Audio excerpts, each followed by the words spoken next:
Aula ini memiliki satu pintu masuk utama yang berada di bagian depan gedung.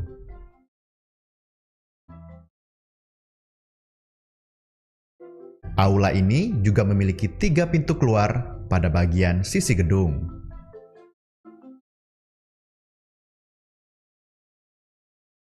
Satu pintu keluar berada di sebelah kanan gedung,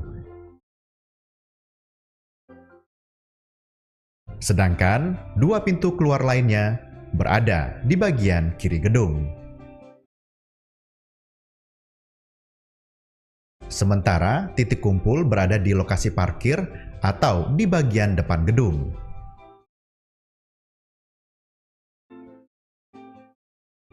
Gedung ini juga dilengkapi dengan alat keselamatan, seperti alat pemadam kebakaran. Apabila terjadi keadaan darurat seperti gempa ataupun kebakaran, pengunjung diminta untuk tidak panik dan mengikuti instruksi dari petugas yang bersiaga. Untuk menjaga keselamatan bersama saat terjadi keadaan darurat, pengunjung diminta mengevakuasi diri menuju pintu keluar dengan teratur. Selanjutnya, pengunjung secara tertib menuju titik kumpul yang telah tersedia. Demikian arahan keselamatan ini disampaikan untuk kenyamanan dan keamanan bersama.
sudah mengalami episode biasa berreferan sebelumnya.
Kayaknya gede mereka apa dosen.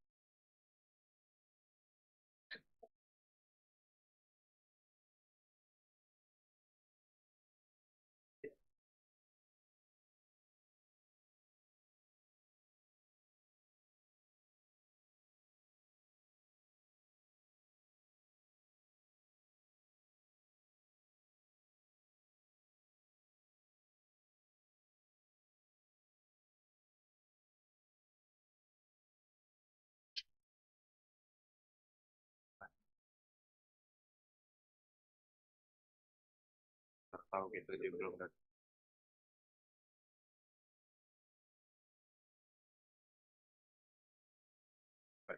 tahu dia udah dia udah pasti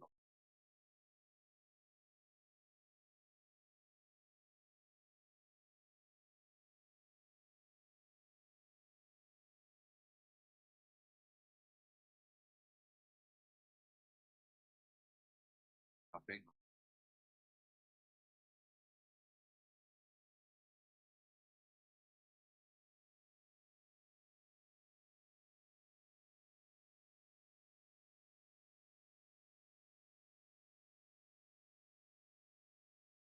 mau tunggu lagi karena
Assalamualaikum warahmatullahi wabarakatuh.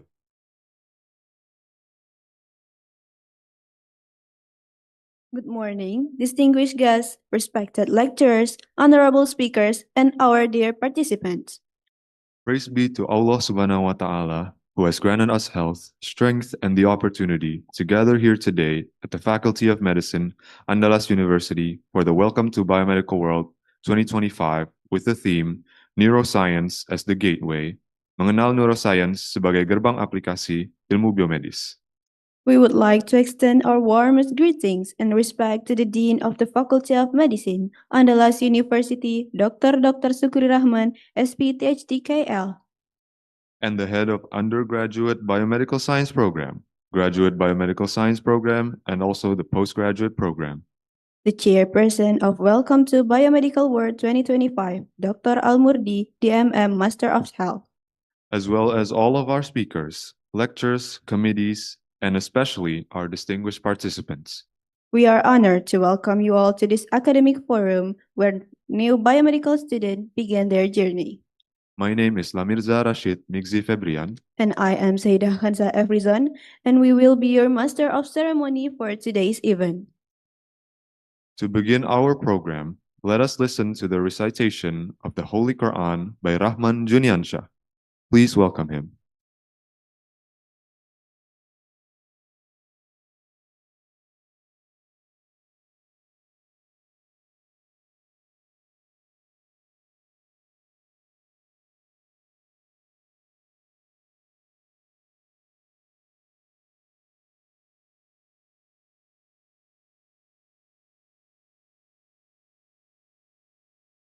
Assalamualaikum warahmatullahi wabarakatuh.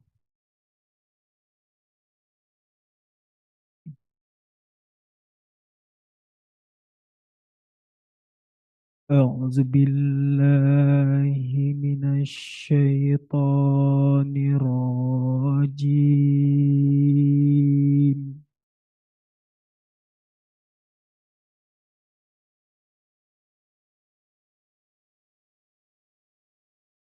بسم الله الرحمن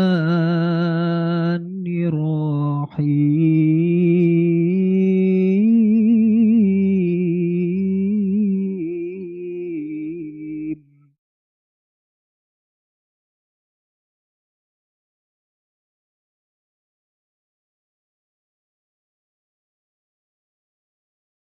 يا أيها الذين آمنوا اتقوا الله وكونوا مع الصادقين.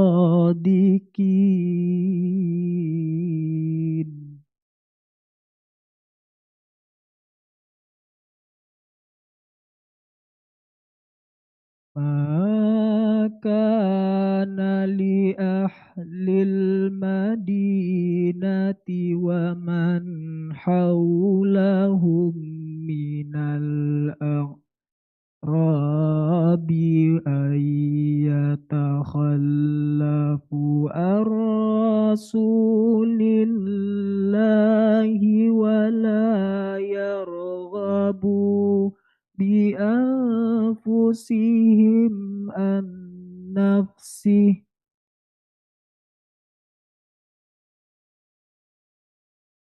ذلك بأنهم لا يصيبهم ظمأ ولا نصب ولا مخمصة في سبيل الله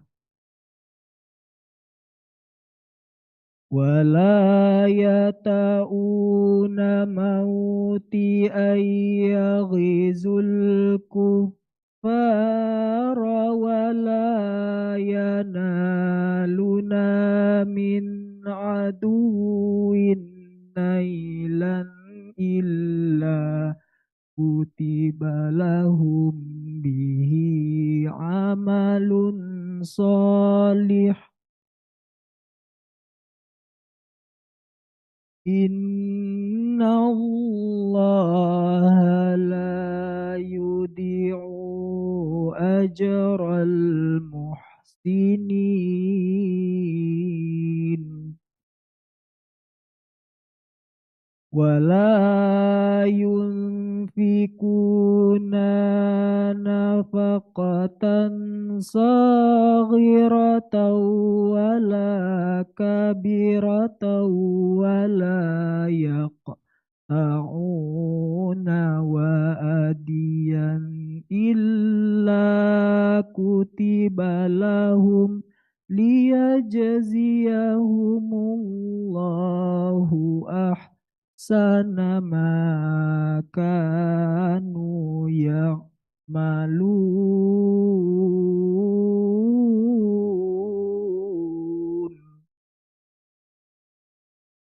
وما كان المؤمنون لينفروا كافة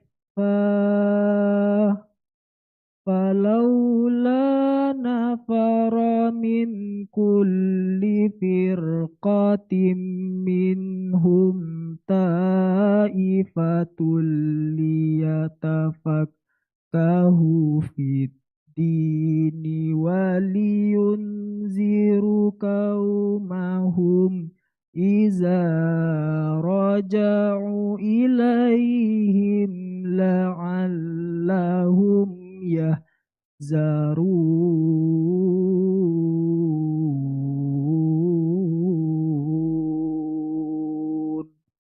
Sadaqallahul azim.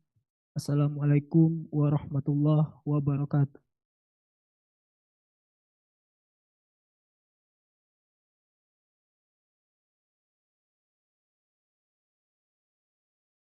Thank you, Rahman, for the beautiful recitation. May it bring blessings to today's event. Now we would like to invite the student chairperson of Welcome to Biomedical World 2025, Muhammad Alif Azmar.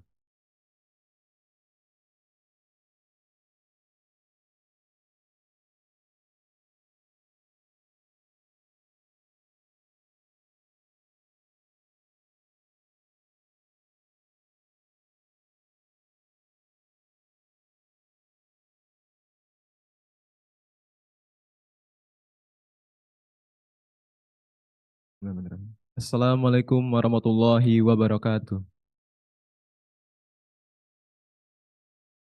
Alhamdulillahirrahmanirrahim.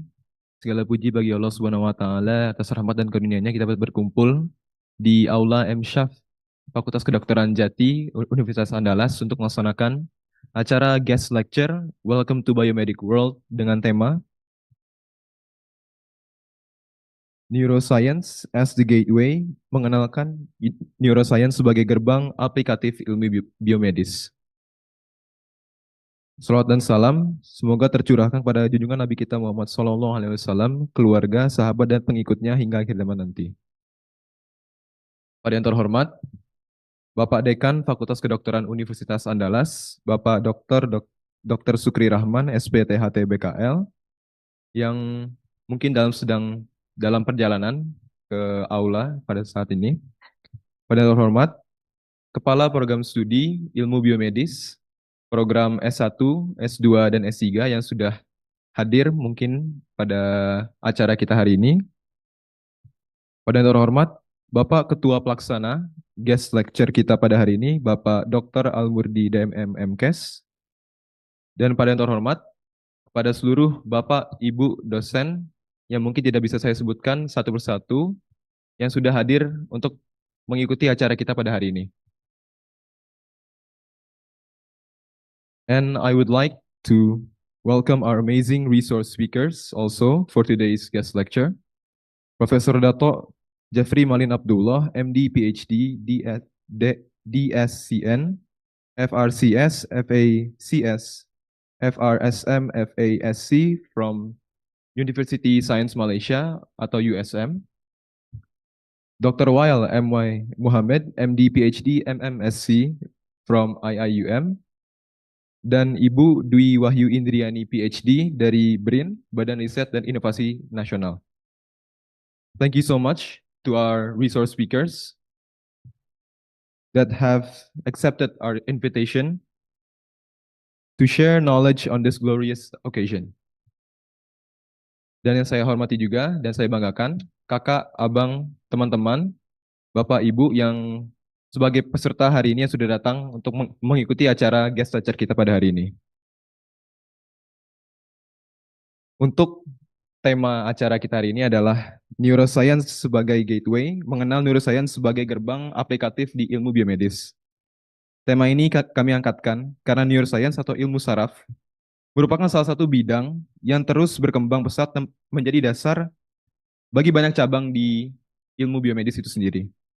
Sedang dengan memahami neuroscience, kita seakan membuka sebuah gerbang menuju aplikasi biomedis yang lebih luas, mulai dari pemahaman penyakit, neurodegeneratif, perkembangan terapi berbasis neuroscience, hingga inovasi teknologi medis di masa depannya nanti.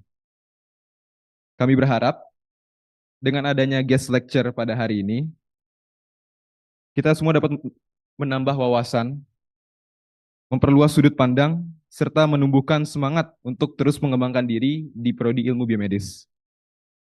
Akhir kata, terima kasih banyak pada seluruh peserta, Bapak Ibu dosen yang sudah hadir pada acara kita hari ini. Saya mohon maaf dari mewakili seluruh panitia mahasiswa jika ada kekurangan, kesalahan dari awal persiapan hingga akhir acara nanti. Dan semoga acara ini pada hari ini membawa berkah untuk kita semua. Mungkin sekian yang dapat saya sampaikan. Mohon maaf jika ada kesalahan dalam penyampaian. Assalamualaikum warahmatullahi wabarakatuh.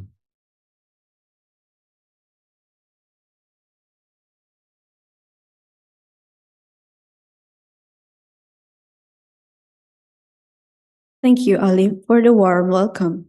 Next, we would like to invite the chairperson of the Welcome to Biomedical World 2025, Dr. Al-Murdi, to deliver his speech.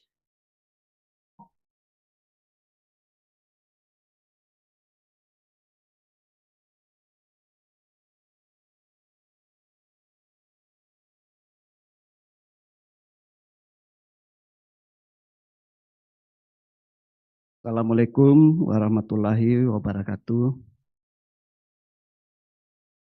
Salam sejahtera untuk kita semuanya.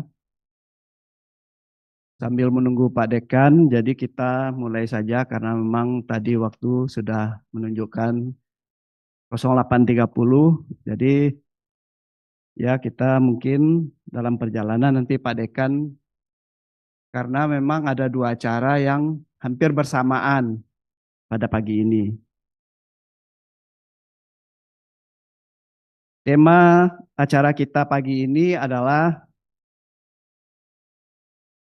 Neuroscience as the Gateway. Jadi setiap tahun kita melakukan kegiatan ini.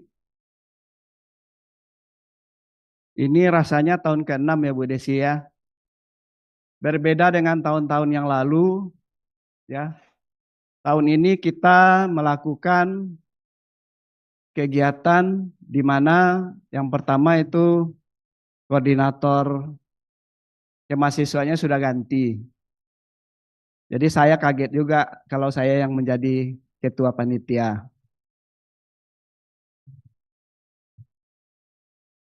Yang kedua perbedaannya adalah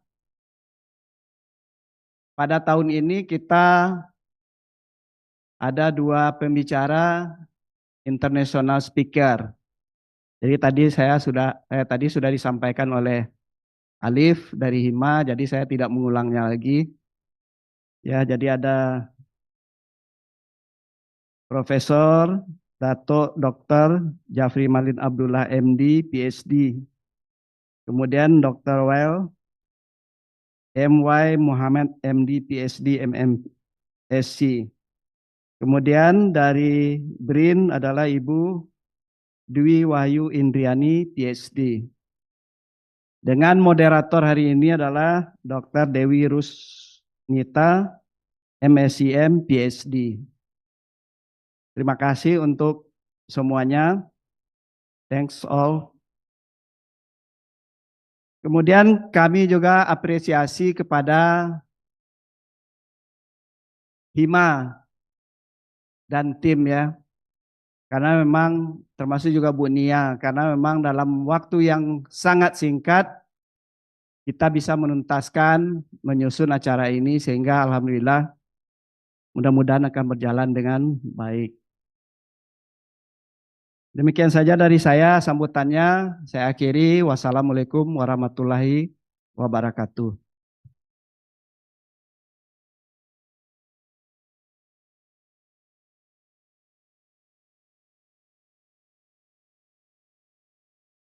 Thank you, Doctor, for your words of encouragement.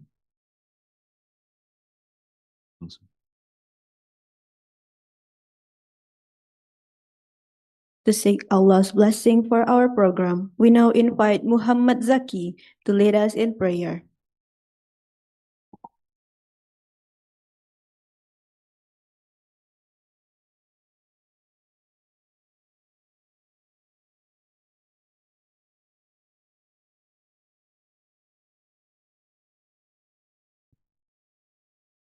Assalamualaikum warahmatullahi wabarakatuh.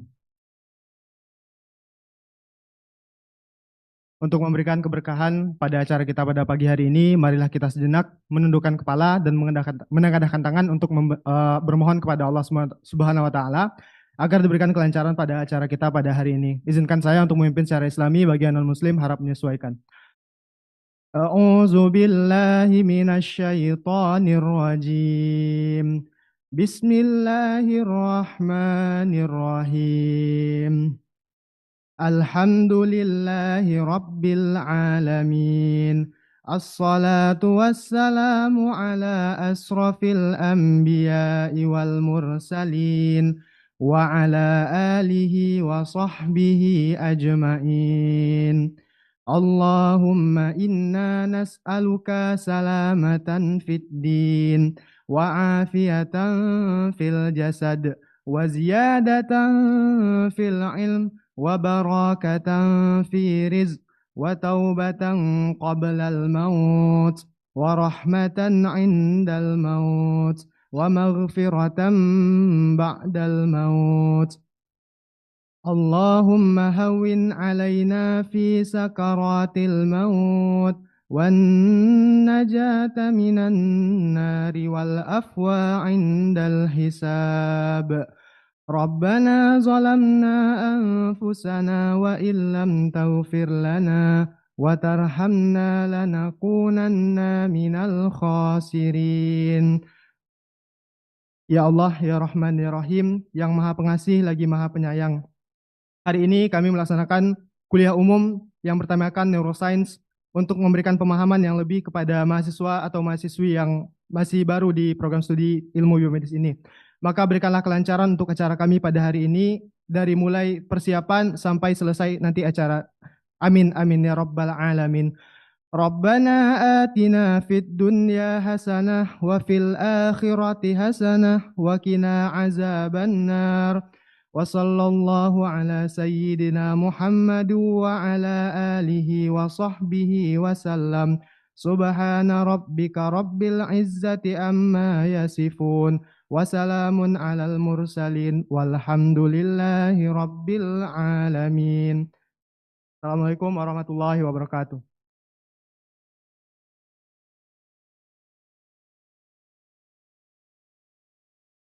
Thank you, Zaki, for leading us in prayer. Before we continue, we kindly ask everyone to remain in their seats as we take a group documentation session.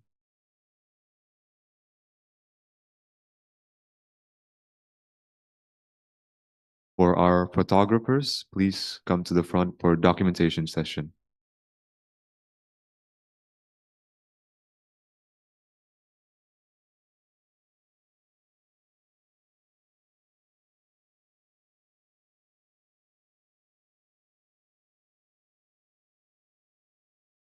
Oke, mungkin saya izin menghitung KBT untuk memimpin fotonya.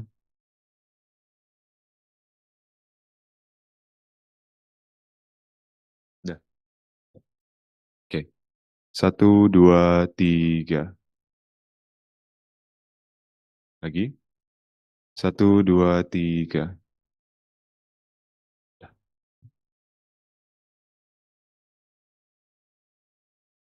Langsung. Thank you. We will now proceed to the next agenda. Allow us to introduce our moderator for today.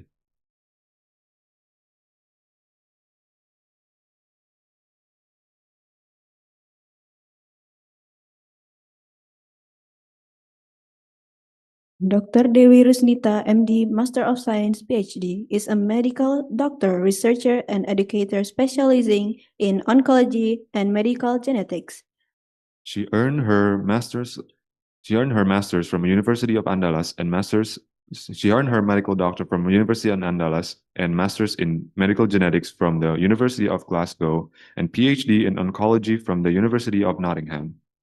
Currently serve as a junior lecturer at the Faculty of Medicine, Andalas University, Indonesia, with research experience in cancer cell culture, bioinformatics, and tissue microarray in the UK. Her research focus is cancer biology, molecular genetics, bioinformatics, and tumor environments, and many more experiences. Now, please welcome Dr. Dewi Rusnita, Master of Science, PhD, as our moderator.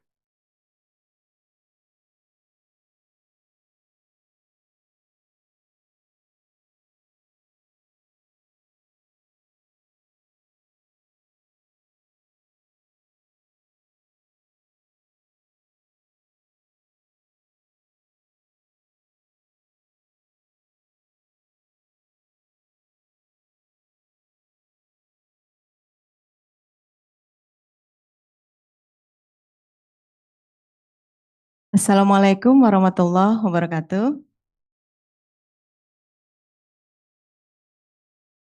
Apa kabar semua? Nah, tuh baru keluar suaranya ya. Ini kalau enggak adem, ayam masih pagi ya, kita masih cerah ya. Oke, Bismillahirrahmanirrahim. Good morning all of you. This is truly an honor for me to welcome you to all to today's general lecture titled Neuroscience as a Gateway. Saya bingung juga ini judulnya ada Indonesia, ada Englishnya sedikit ya. Jadi judulnya adalah Neuroscience as a Gateway, Mengenal Neuroscience sebagai Gerbang Aplikatif Ilmu Biomedis. Why do we call neuroscience as a gateway? Yeah, because the brain is not only the command center of our body, but also the bridge that connect diverse field of biomedical science, from molecular biology and genetics to physiology, pharmacology, and even artificial intelligence, AI. Neuroscience opens doors to understanding who we are, how we think, and how we heal, and even how we innovate. Yet understanding the brain is never a simple task. It is perhaps the most complex structure in our body, with billions of neurons making trillions of connections. This complexity means that research in neuroscience is not only fascinating, but also deeply challenging. Okay? But challenges, as we know, are also opportunities. Opportunities to integrate knowledge, to collaborate across discipline, and to make discoveries that can truly change lives. Through this lecture, we will explore how neuroscience serves as an applied gateway, practical entry point where laboratory science can eventually transform into clinical solution, technological innovation, and even public health strategies. As the Indonesian phrase in our title highlights, Gerbang Aplikatif Ilmu Biomedis, neuroscience doesn't mean standalone. It paves the way for biomedicine to address real human problems. I invite all of you, whether you are undergraduate, master, or doctoral students, to approach this session with curiosity and openness. Ask questions, make connections, and most importantly, let today's discussion spark ideas for how you might contribute to this exciting and rapidly evolving field. On behalf of the organizer, I would like to thank to our distinguished speakers for joining us today online, and all of you for your presence and enthusiasm. So without further ado, let us begin our journey into this fascinating world of neuroscience, our gateway to the future of biomedical science. So first, I would like to introduce, we have three speakers today. First is Prof. Dato Dr. Jafri Malin Abdullah, PhD. And the second is Dr. Wael Muhammad, MD, PhD. And the third speaker is Dwi Wahyuni Indriani, PhD. So first, I would like to introduce our first speaker, Prof. Dato Dr. Jeffrey Malin Abdullah. He is a distinguished neurosurgeon, academician, and researcher with extensive expertise in the neuroscience. He currently serves as a professor of neuroscience and neurosurgery at University Science Malaysia, where he has played a pivotal role in advancing medical education, clinical neurosurgery, and translational research. He is widely recognized for his contribution in functional neurosurgery, neuro-oncology, and neurotrauma, and has published extensively in peer-reviewed journal, books, and conference proceedings. Beyond his clinical and academic work, he is also an active leader in national and international medical organizations, contributing to the growth of neuroscience in Malaysia and abroad. With a career spanning decades, for Prof. Dato Dr. Jeffrey Malin Abdullah, MD, PhD, is highly respected as both a clinician and a mentor, having trained numerous medical professionals and inspired research in neurology and neurosurgery. Okay, so without further ado, maybe this is the time. The floor is yours, Prof. Dato Dr. Jeffrey Malin Abdullah, MD, PhD. Time is yours.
Hello.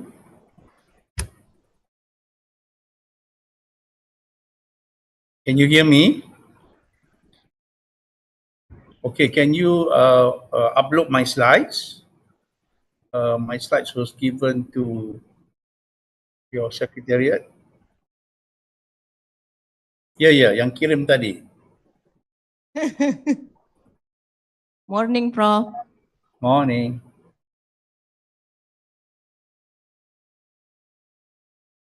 If you can upload those slides, then and you can control those slides from Padang. Then I would just say forward, next slide, and it'll be easier.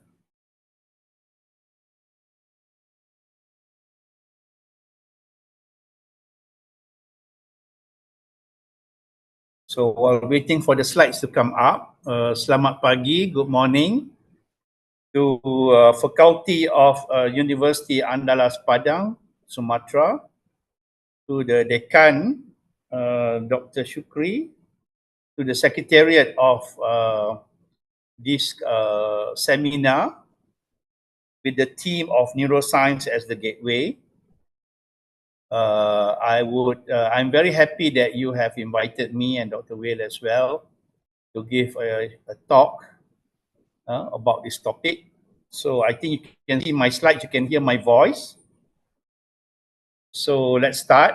So I have given the task to talk about introduction and advancement of neurosciences within biomedical sciences. So you see the objectives of this slide is number one is, I hope at the end of my 40-minute talk, you will understand the definition of translational neuroscience.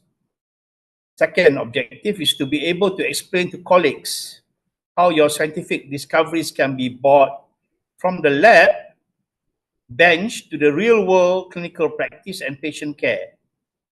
Number three is to understand the fundamentals of then central peripheral nervous system of humans when involving bench experiments, which are done in vivo, in vitro, or ex vivo, or ex vitro, that affect successful outcomes.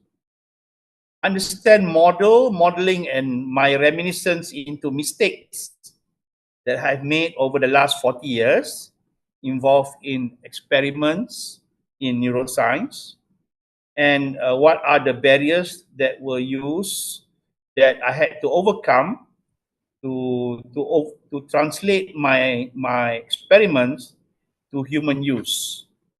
Next slide, please. So this is a slide of our lab in Malaysia, which I established 40 years ago in University Science Malaysia. So the most important aspect of neuroscience in its input into biomedical sciences is the neuroscience is translational. So what is translational neuroscience? Translational neuroscience research is the process of translating basic neuroscience discoveries into real-world application. So, on the right side of this slide, you will see over the last 40 years, I have tried to develop new compounds based on my laboratory findings for memory and epilepsy. Number two, I've tried to create diagnostic prognostic tests for recovering traumatic brain injuries. I've invented medical equipment in neurosciences, and I've tried to create an apps which will be launched next month for caregivers of stroke. So this is from the computer lab to patients, to healthcare patients. And I've tried to use a virus, the Newcastle disease virus, is a virus that kills chickens in Malaysia and also in Indonesia. And using a chicken virus, a virus that kills chicken, I have used it now to see whether it can kill brain tumor, which is better known as a glioma. And finally, I've been looking into stem cells for regenerating brain and the problems associated with their scientific activities of the stem cells. Next slide, please.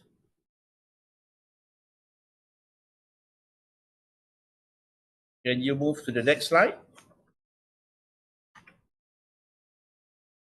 Thank you. So now I want to talk about my experience to tell the young biomedical science students and doctorate students and future students. Can you go back one slide? Can you reverse? Can you go back one slide?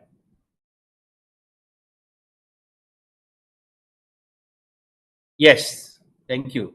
So if you look, this is a list of my publications where I've been looking at compounds to improve memory in patients with dementia, Alzheimer's, and also to look for compounds for and to treat epilepsy.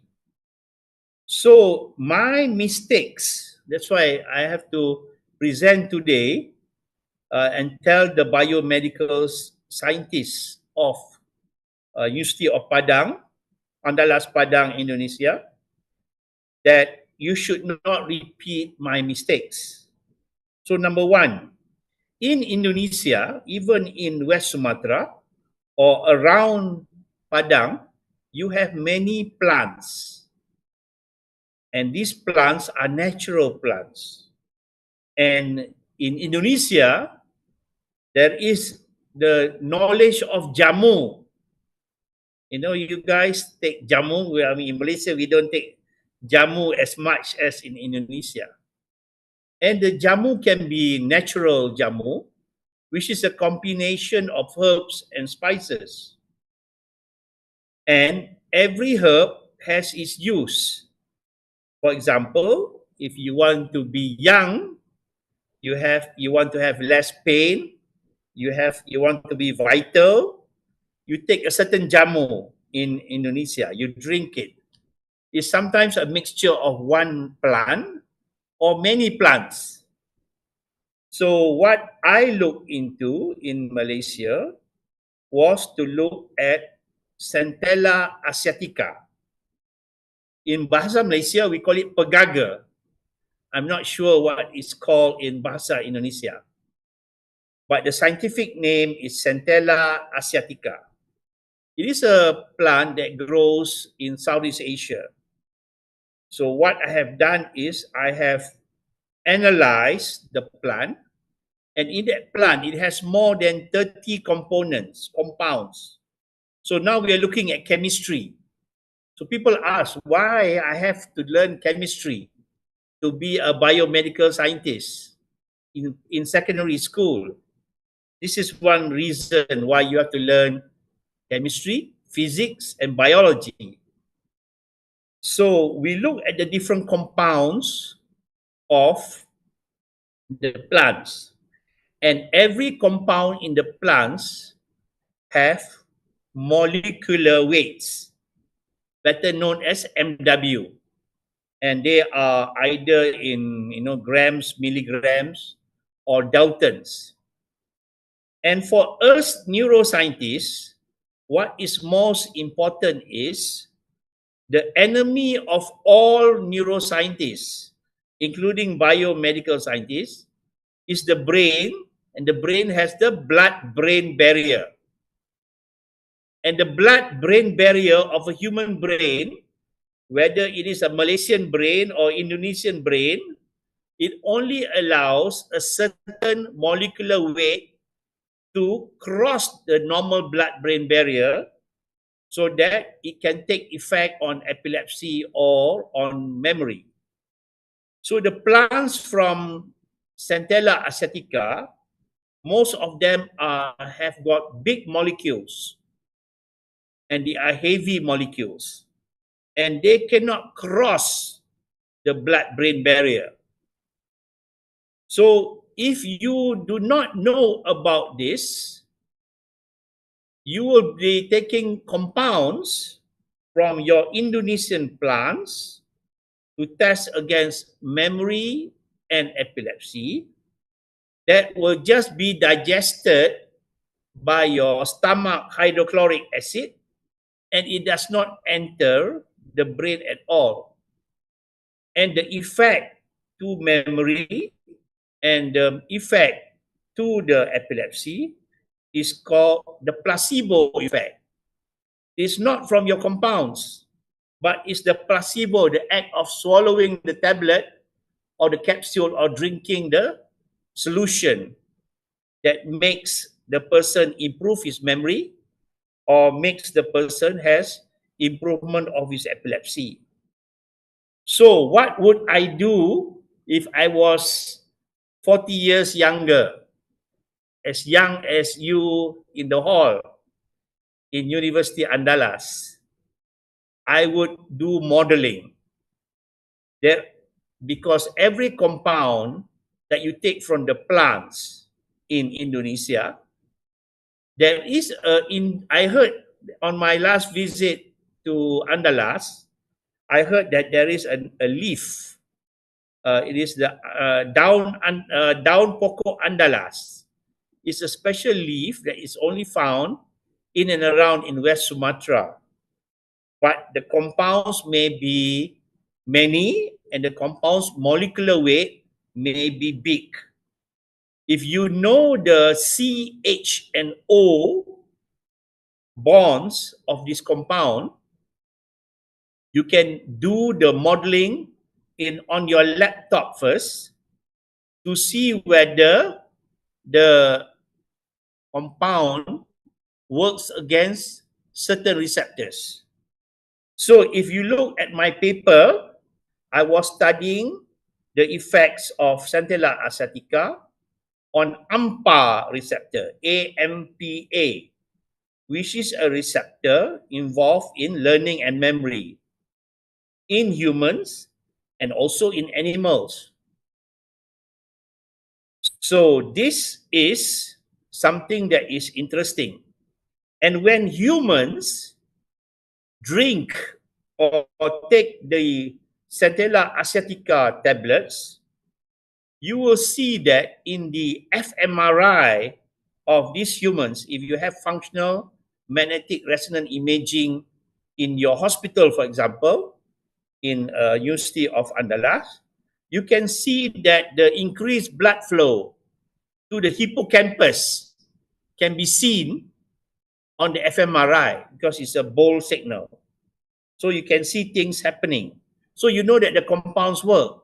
But does the compound cross the blood-brain barrier?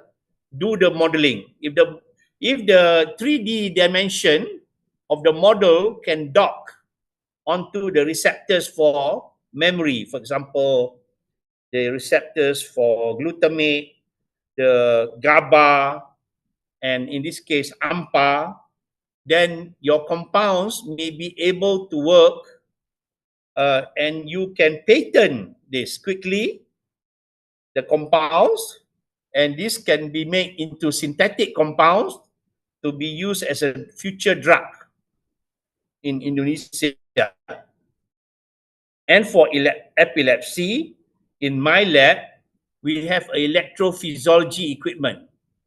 We have patch clamp, we have oocyte electrophysiology. So we transfect the receptor into the frog's egg. And we put the nuclei of the GABA, the glutamate or AMPA into the frog's egg. And then we give the compound to see we can inhibit or excite the action potential coming out from the frog's egg or from the brain slices.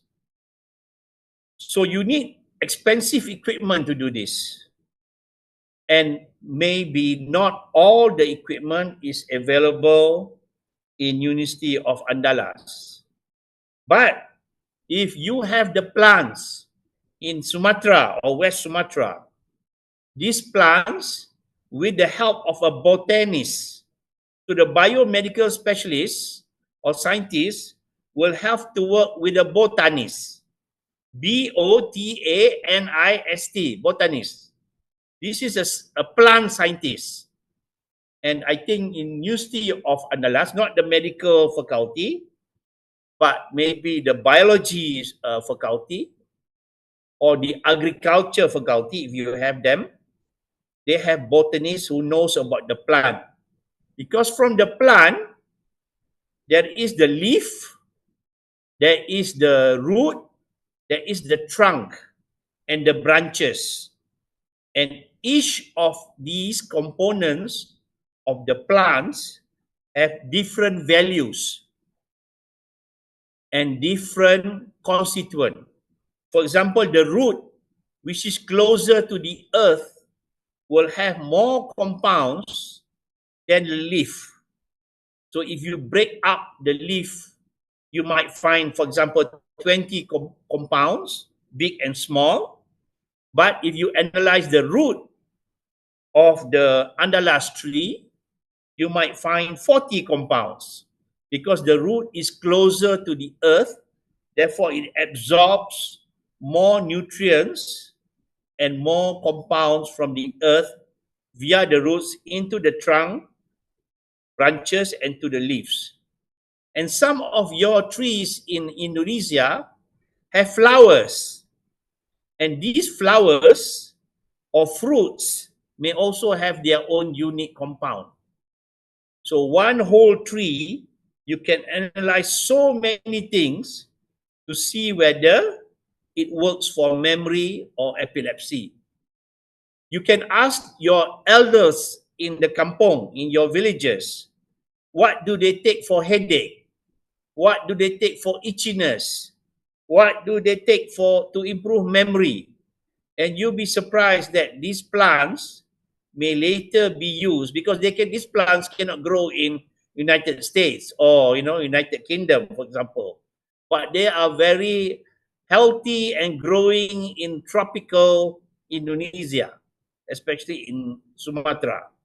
So please go back home and ask your parents and your grandparents what do they take for different ailments, or maybe what they do mix when they are doing jamu, for example. What is in the jamu? So these things can be used for neuroscience experiment to treat diseases. Okay, next slide, please. So after you have found those compounds, and you have to do your animal experiments. So just now was just modeling using your laptop. So you have to choose the animal models that are regulated in Indonesia. In Malaysia, we are given permission to use rats, to use mice, to use non-human primates. So in my lab, we have Macaca fascicularis, monkeys, use guinea pigs, zebra fish, which I think Dr. will talk about as well later on. So there are many animals because we want to look for the effect of the drugs, the neuroscience drugs that you have invented for headache, for epilepsy, for pain, to see whether it works in the animals. But the animals are different. We have a rodent and non-rodent. So rodent, all of them are mammals. They have backbones. Even a fish has a backbone. So the non-rodent is like monkeys, guinea pigs, and rodents are mice, rats. And among the mice and the rats, you will find out that they have different intelligence. Some mice are more intelligent than other mice, and some rats are more intelligent than other rats. So if you want to do an experiment to improve cognition or memory, you must choose the correct mice or rat. Because if the rat is already inherently a smart rat, a clever mice, then the effect of your experiment is not because of the compound that you use, but because the rat is already a smart rat or the mice is already a smart mice. There are more than 20 subspecies of rat and mice that are allowed to be used for neuroscience experiments.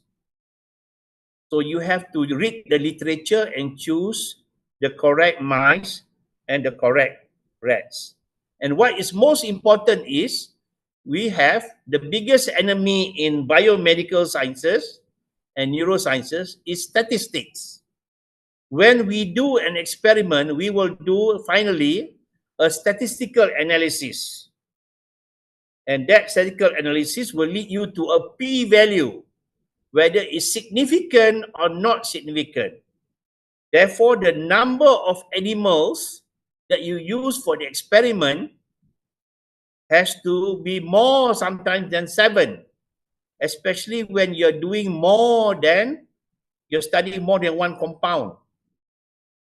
So there'll be more and more animals. And I know your university has an animal ethics committee as well as a human ethics committee.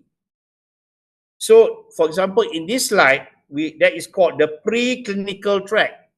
Because you as biomedical scientists and PhDs and masters, you want to bring your product to treat diseases, to cure diseases. So you must know, in Malaysia, I must know what do Malaysian regulatory bodies want.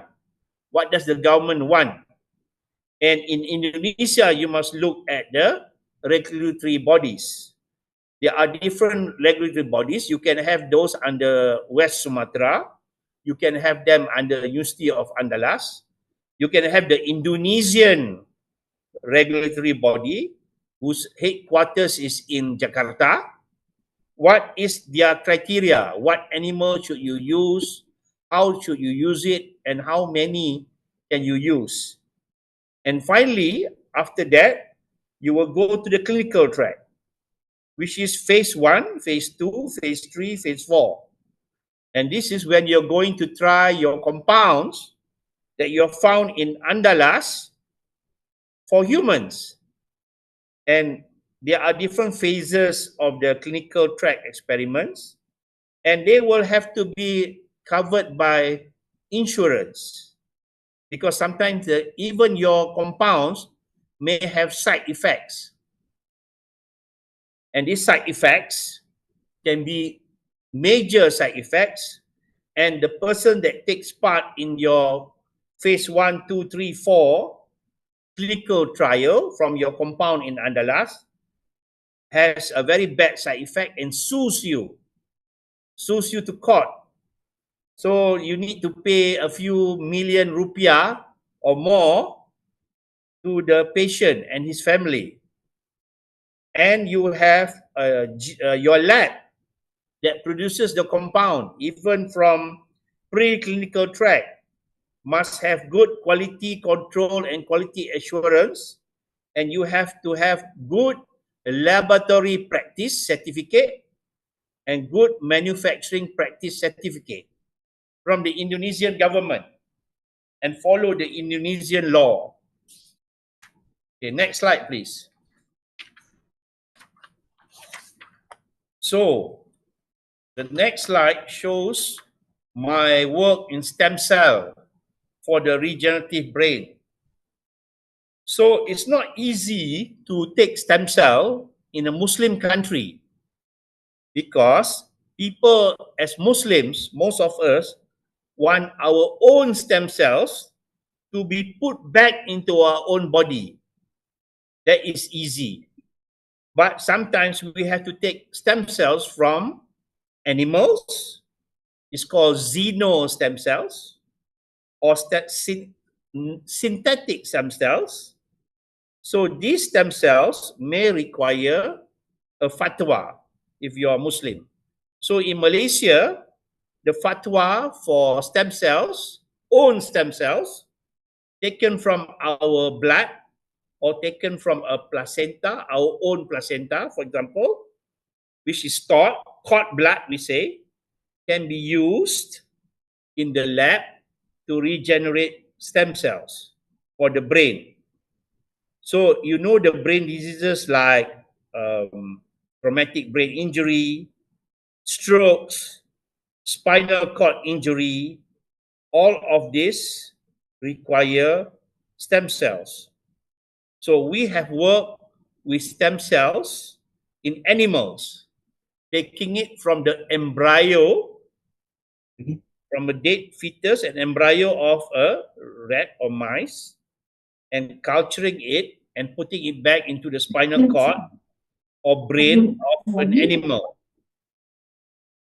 And we have also taken one's own blood and to put it into the spinal cord or the brain of an animal. We have not gone to a human being yet in Malaysia. So, and at the moment, we are still in Malaysia at the rodent level, and we have not gone to non-rodents, or we have not gone to monkeys yet.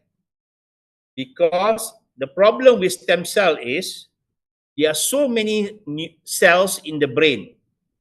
You have neurons, you have astrocytes, you have microglial, you have ependymal cells, and you have other cells as well. And a neuron in the basal ganglia and the neuron in the cerebellum are different shapes and sizes.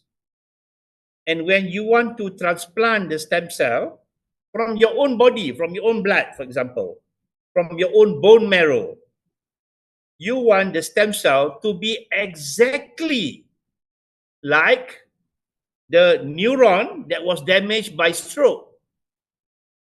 But in our experiment, in animal experiments, they are not the same.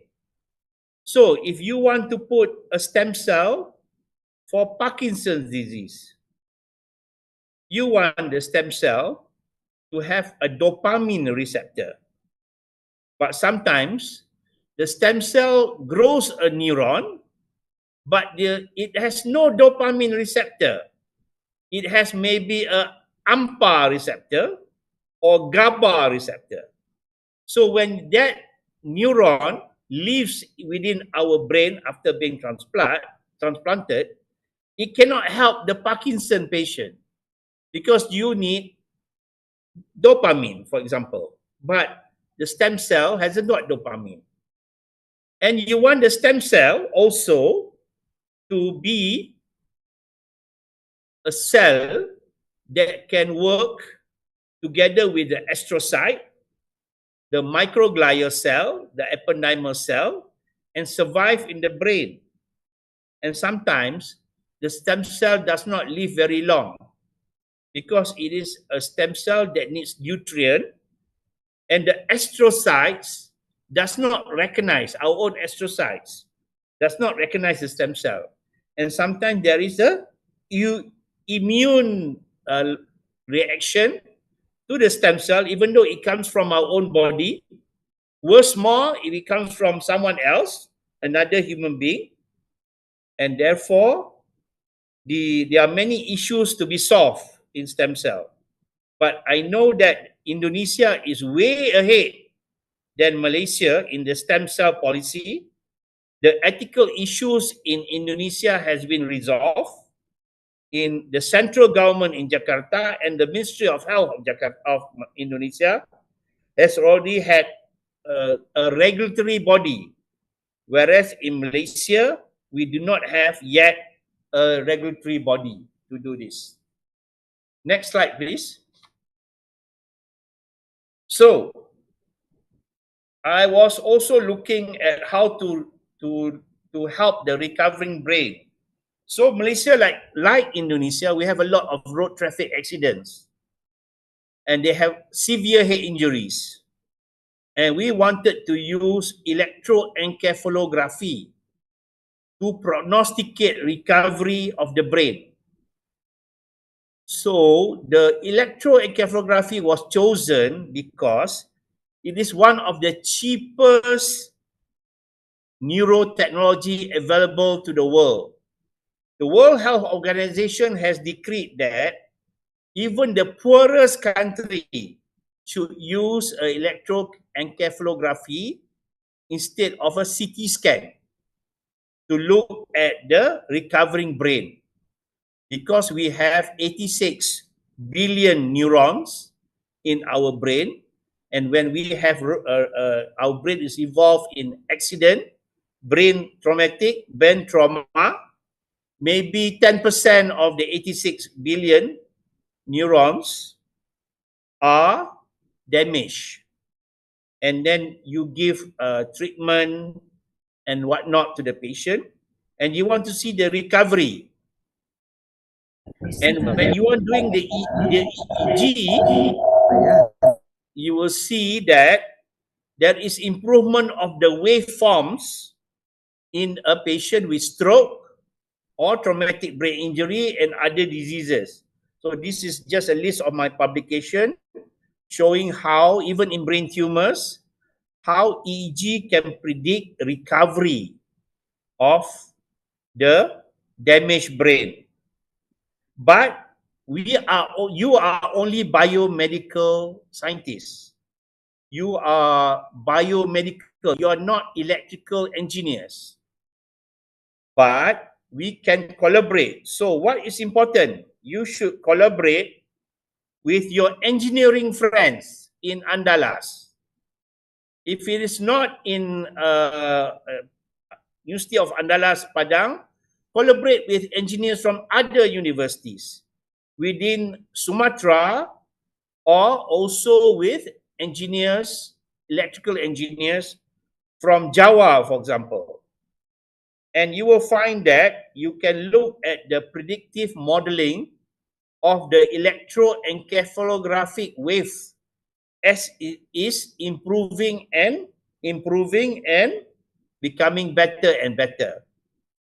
So you do not need to have a CT scan everywhere and neurologists everywhere, because with a 16-channel EEG put on the head, you can measure the improvement of neuronal activity and neuronal connectivity to be able to treat the patient. Okay, next slide, please. Okay, some of you are very young. You have lots of ideas. So you invent a gadget. When I invented a gadget to use in neurosurgery many years ago, I had a problem. If you look at the industry slide below the industry, I invented a low-cost external ventricular drainage system. I invented an active vision guided robotic arm. I invented a teleoperated sensor guided micro robot manipulator.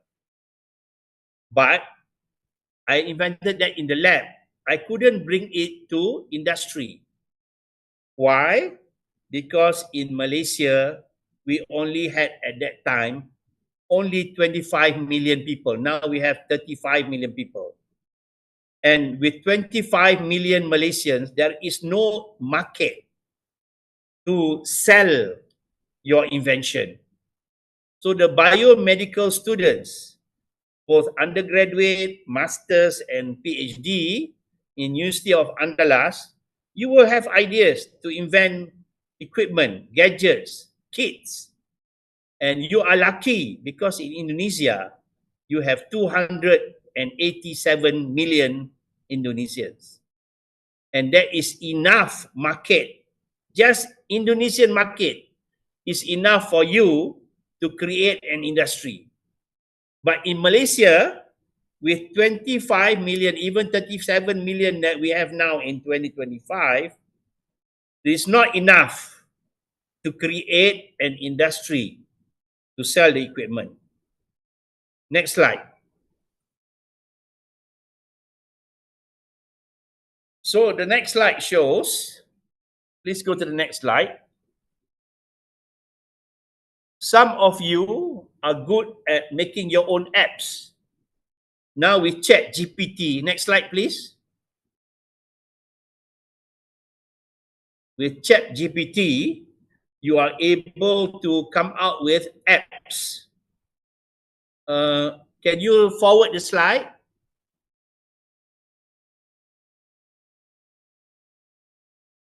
Yes, thank you. So we want to educate the patients in Indonesia. Can you go back one slide? So we make apps. Can you reverse? Yes, yeah, thank you. This one, yes. No, the other one. Sebelum ini. Then we make the apps to be able to be used by the caregivers. So these apps can go to your handphone and then it can be used for other people. So the apps is very important so that the public can know about the invention made by the treatment made by the biomedical scientists or, yes, thank you. And this is something simple that even biomedical scientists at the undergraduate level or doctorate level can make. And this app is to help, for example, in my case, to help the caregivers of stroke survivors so that they know where is the best medication, physiotherapy, treatment, what to do in emergency. So these are ideas of our biomedical scientists in Malaysia. Okay, next slide, please. So the cure for brain gliomas using Newcastle disease virus. I say this is a virus that kills chickens. Now I can use this virus to kill brain tumors. And I've gone to rodent and non-rodents, and I have successfully treated rodents, non-rodents. So now I'm doing experiment on monkeys. Before I go to the Ministry of Health of Malaysia to be able to go to phase 1 clinical trial to treat brain tumors in Malaysian patients. So from lab base to the Malaysian patient, it took me 30 years. So for all biomedical scientists in Andalas, you cannot get to the patient within 2 days or 2 years. It is a long struggle and you need a lot of funds and support to do this. But remember, there are viruses out there that kills animals that can be used for human use. So, and you know about the COVID, we need more virologists. So your biomedical scientists, when they do their masters and PhD, you should concentrate on virology or neurovirology. So you can use virology to treat cancers and even to treat other diseases as well. Okay, next slide, please. Okay, this is my last slide. So, to conclude my presentation, understanding the human brain and the mind is an immense challenge. It is very complex and is interconnected. Research is limited to electrical activity, immune responses, genetic markers, animal models, which often fails to capture the full picture because in the end, we want to use all our discovery for human use. And sometimes there are side effects on other organs than the brain, your heart, your liver, your kidney, your skin, and there are also side effects on behavior such as suicide. Because animals do not commit suicide when you do our experiments. But once we use it for humans, 30 years down the road, we found that some of our compounds to improve epilepsy and memory cause patients to commit suicide. Effective experiment designs must be holistic, covering all relevant brain regions, all receptor systems. We cannot do an experiment just to look at GABA. We have to look at other things as well. The serotonin system, the glutamate system, AMPA, NMDA, etc. And also the physiologic systems, not only at the primary site of the disease, but also at distant interconnected sites. This integrative approach is essential for translating findings into meaningful human outcomes. Thank you very much. Next slide. Remember, biomedical sciences and scientists, doctorate and master students do not work alone. We have to work as a team. So I would like to thank the people from the lab. These are people who work in our lab. Some of them are neurosurgeons, some of them are MRI scientists, some of them are biosciences, some of them are geneticists, some of them are cognitive scientists, some of them are stem cell specialists. We have even biomedical engineers. We have medical physics in our group who are working together to see how we can cure neuroscience diseases. With this, I end. Thank you very much. Assalamualaikum warahmatullahi wabarakatuh.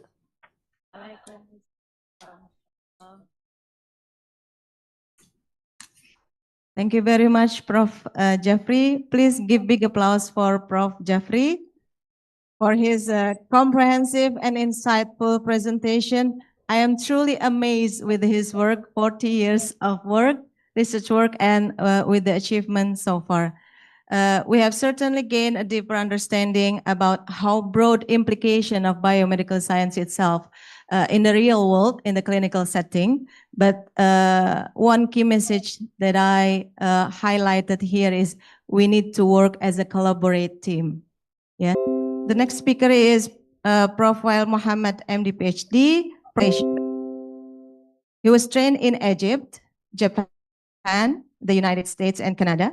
He is internationally recognized for his research in neuropharmacology, neurodegeneration, and brain injury.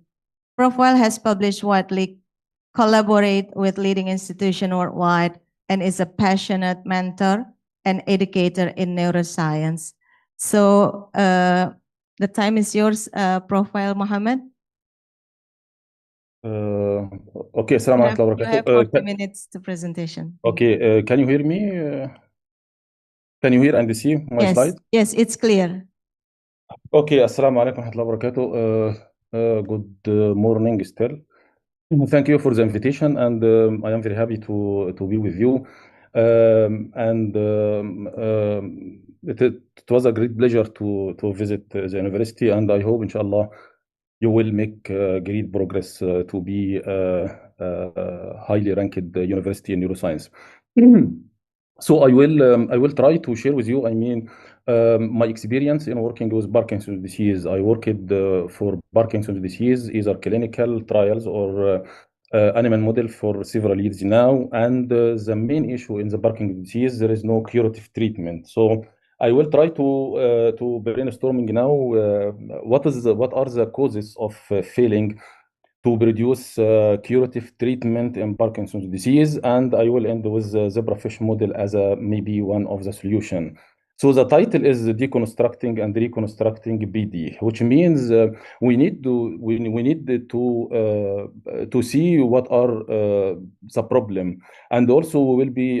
We heard from Prof. Jeffrey now about the general rules of using animal model in translational brain research. So in first part, I selected this title, How Not to Study a Disease, which means studying of any disease from the clinical or basic perspective. It depends on the perspective, or it depends on our lens or our view. If I asked you what do you see here, some say it is a duck and others say it is a rabbit, which means we have different views, and this is what is happening in brain in general. There is no consensus, there is no agreed definition or understanding of how brain works, and of course, therefore, we don't understand what is happening in Parkinson's disease. Of course, these are from several patients. This is a Parkinson's disease. If you are not familiar with the Parkinson's disease, so it is all the movement.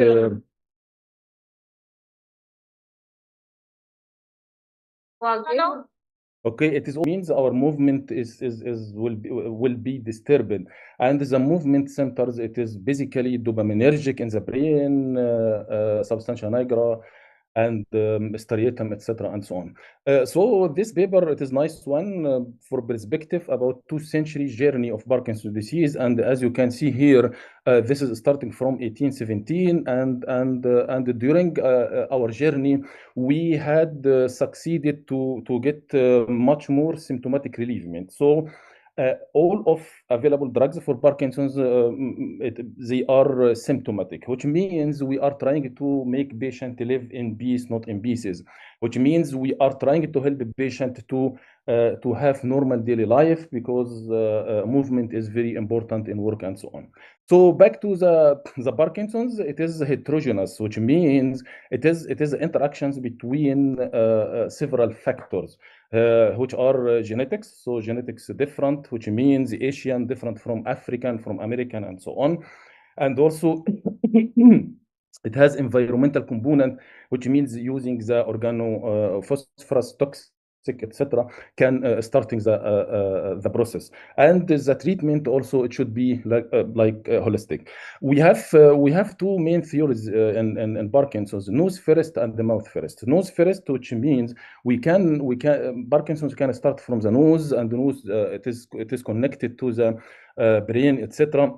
So can start in this way. or it can start from mouse. This is gut-brain axis, and we have many axes in the Parkinson's. With gut-brain axis, we have even we have triggers, we have aggravators for Parkinson's disease. We have triggers, we have aggravators for Parkinson's disease. So now, if we have patient already genetically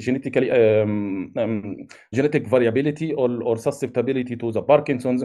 However, if there are triggers, if there are facilitator, if there are aggravators, so he or she can develop Parkinson's even early in 30. So this is why we have early onset Parkinson's. You can see now. So timing, it is very essential or very crucial in treatment or diagnosis of Parkinson's disease and in general for the brain. So the medical scientist, either basic or clinicians studying, and they cannot find the cure. So we are studying Parkinson's from clinical, from basic. So what is happening and where is the cure? And of course, Parkinson's, it is very common worldwide, Asia and Africa, I mean, all over the world. If you can see here, this is Michael Fox. Michael Fox was a famous American actor, you know, Back to the Future. This is Michael Fox. He had Parkinson's a long time ago, and since then he established the Michael Fox Foundation, and it is a non-profit foundation in US funding the basic and translational research for Parkinson's disease. We had great funding from Michael Fox for 2 years now to redefine the Parkinson's. The second one is Robin Williams. If you hear to refresh your mind, Robin Williams was a comedian, American comedian actress, and he was diagnosed with Parkinson's. And 1 month after diagnosis, he committed suicide, because this is the main problem. The main problem in clinic, how to break the bad news to the patient, how to tell the patient you had Parkinson's, and if you have a highly intelligent patient, the patient knows there is no cure, so my life will be miserable, blah blah blah. So it is even worse, and this is why he committed the suicide. Again, this is Deadpool, and as you know, this is a famous actor. Again, he is one of CEO of the Michael Fox, Ryan. His father had Parkinson's, and the main problem with his father, it is non-movement, it is non-motor, it is non-motor symptoms and signs. And one of the important issue in the Parkinson's, suicidal attempt, as Prof. Jeffrey said early. So it is like suicide attempt. So now we have two main fundamental questions. Do we really understand the Parkinson's, and how far have we come, and how far can we go? So we always had these questions from public, because public or patients, they bear the cost of the Parkinson's, because usually non-profit organization fund the project from taxpayer. So in Malaysia, in Indonesia, in Egypt, in US, so a non-profit fund or fund for research comes from taxes. So we as a patient, we as a public fund the research of Parkinson's, and we have the right to say why there is no cure till now. And even patients can be volunteered in clinical trials, so they have the cost in money, they have the effort. So where is the cure? We had two great initiatives, Brain Initiative and Human Brain Project, one in the US and one in the Europe. And if you can see, maybe last 15 years, there are or there is a tremendous increase in publication on neuroscience, even in publication on Parkinson's disease, and yet there is no cure. And if you see the Human Brain Project, as you can see, starting 2013 and ends with 2023, which is mean 10 years. And you can see how much money is in euros, so 25 mil, and still it is failed. So why it is failed? Maybe it is due to poor management, or maybe fundamentally wrong with big sciences, which means we don't understand that. We don't understand that. During the era of Obama, of course, because US invested a lot of money in brain research. So I quoted from one of his species. As human, we can identify galaxies light years away, and we can study particles smaller than an atom, but we still have not unlocked the mystery of the 3 pound of matter that sits between our ears. Which means to cure any brain disease, for example, like BD, we need to first understand how the brain works. So the questions, fundamental questions, do we really understand how our brain works? And again, in 2016, he signed one of the bills for working with Parkinson's, and even he said this is a game changer. So, which means he planned to use these new technologies, biotechnology, etc., in finding the treatment of Parkinson's disease. And unfortunately, I mean, his term ends without any treatment. And next was Biden. So again, he said this is a national plan to end the Parkinson's Act, and he passed the law and a lot of support. And this is in 2024. But again, there is no cure. And even he gave Michael Fox Medal of Freedom, which is the biggest reward or award in US due to his actions. And finally, we came to current presidency, President Trump, which means he cut a lot of money to the national funding, NIH, Michael Fox, etc., which means we will not be able to find a cure anymore. This will make, back to maybe 10 years ago or 15 years ago. So to conclude this segment, there isn't a single agreed upon theory of how the brain works, and not everyone in the field agreed that building a simulated brain, it is like organoid brain or using some stem cell, was the best way to study it. And even to make the situation much more worse, we have Parkinson's disease, which is BD famous, and we have Parkinsonism. Parkinsonism, it is a symptoms, it is a complex syndromes, it contains many diseases, which means as a physician, as a clinician, neurologist, so you need to make differential diagnosis between Parkinson's and the Parkinsonism others, because it has Parkinsonism multiple causes, maybe drugs, maybe strokes, etc. And oftentimes it is rapid and asymmetric, poor prognosis and poor treatment, and depends on the cause. So now this is another layer of difficulty to understand what's happening in BD. At some point, we thought it is genetics. So we say genetics play a major role in pathophysiology of the Parkinson's. However, it turns out genome, it is only one piece of the large puzzle. So as you can see, we have exoposome, epigenome, microbiome, metabolome, proteome, So we have many omes and many omics, and still yet we don't have any curative treatment. Which means we moved from DNA, which is the smallest structure, to the population, which is a human being. And even we moved from population, organism, tissue, circuit, cell, pathway, etc., down to the DNA. And yet we don't understand what's happening in BD because we don't have any curative treatment.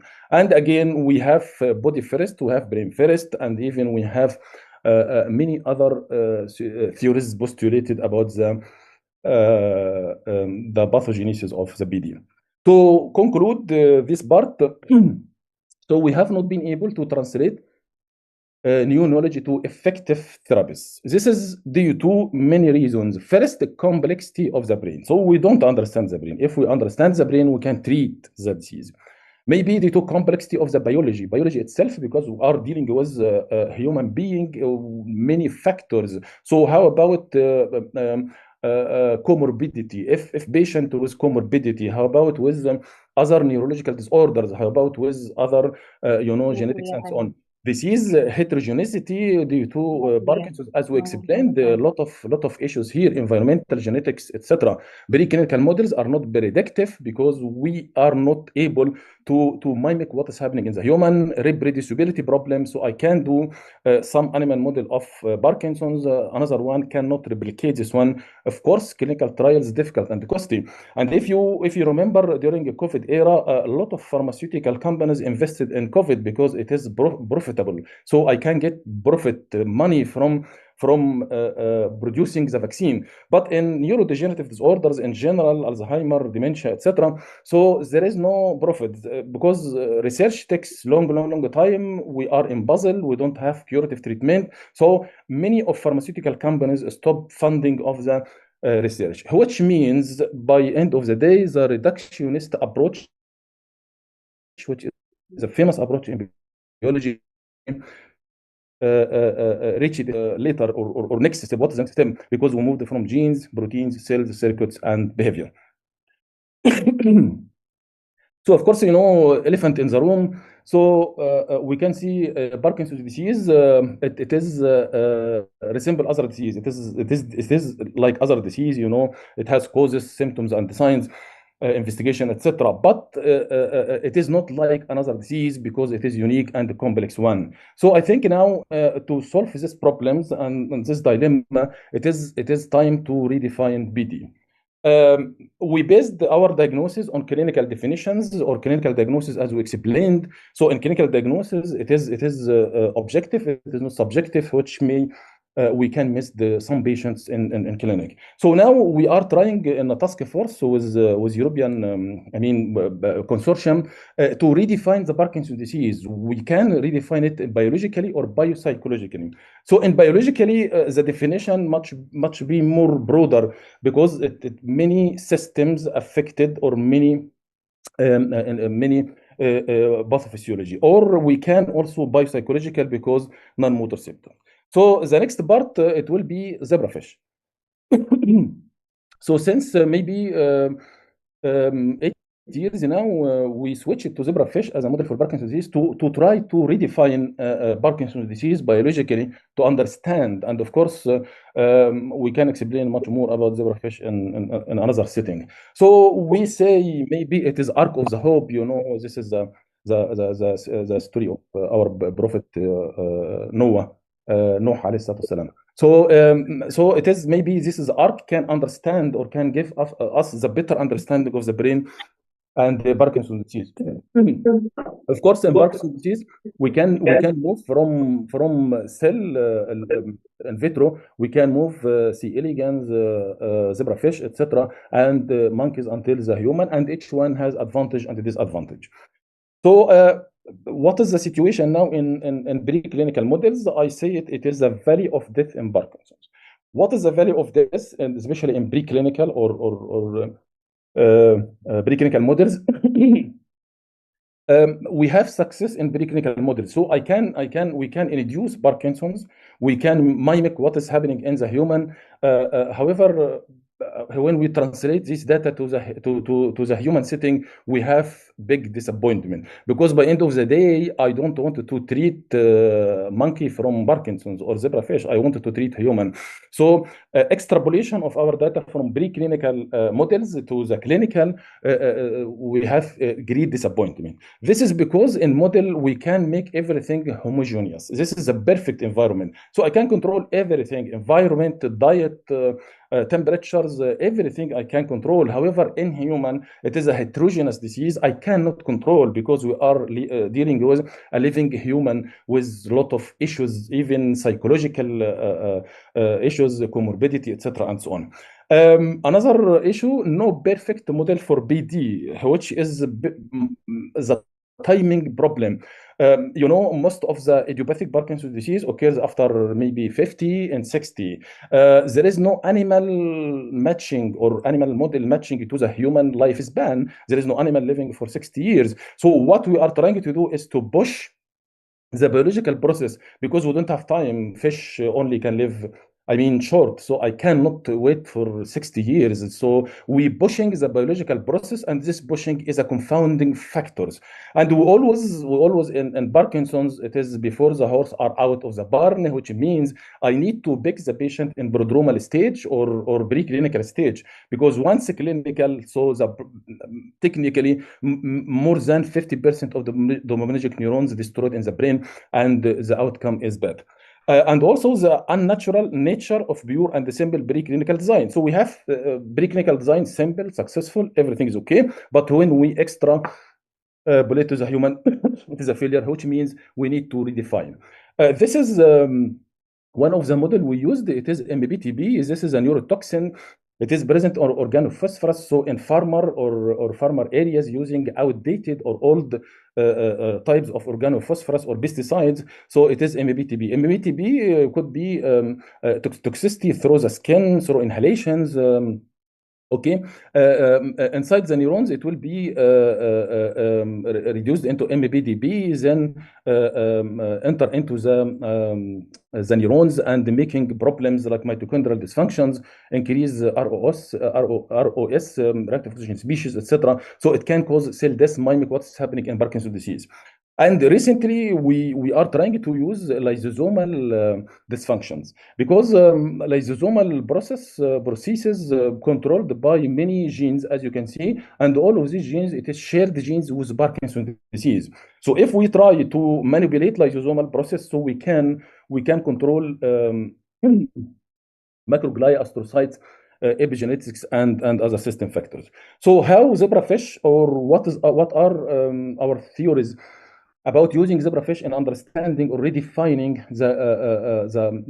the Parkinson's disease? This is a biological definition, so it is multidimensional, it is multi-pathways, multi-cellular involvement, it is possible neurodevelopmental, so we are working on the larvae and the embryo, gene environment, so we are manipulating the gene and the environment at the same time, potential for early detection via biomarkers, and also whole body disease. This is compared to the traditional definition, which is motor, etc., and dopaminergic only, etc., and so on.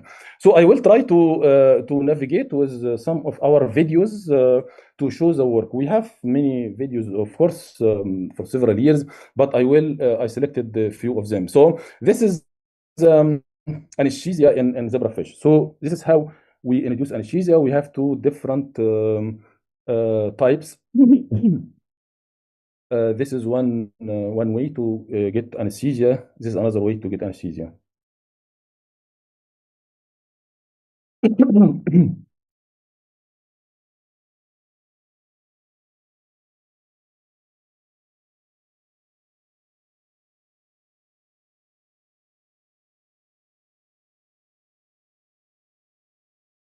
Okay. And of course, we have behavioral, and we had like a logbook to relate what's happening in zebrafish to what's happening in Parkinson's disease in terms of movement disorders like chorea, dyskinesia, bradykinesia, etc., and freezing. So this is this is a normal one. This is normal fish. The camera from outside, and this is other stages of the zebrafish, as you can see.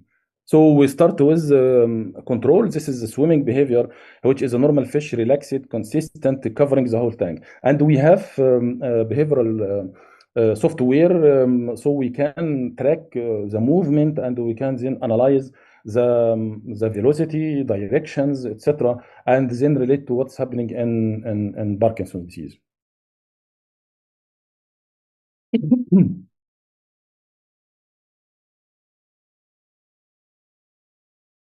This is what we call the looping or erratic movement. It is similar to what's happening in Parkinson's. It is chorea or acidosis or bradykinesia. So we can relate to what's happening. This is unpredictable direction, as you can see, and sharp turn is which after MBTB induced, which means we had in BD animal model. So we can compare between control, different doses, and of course pre-treatment, post-treatment as we need.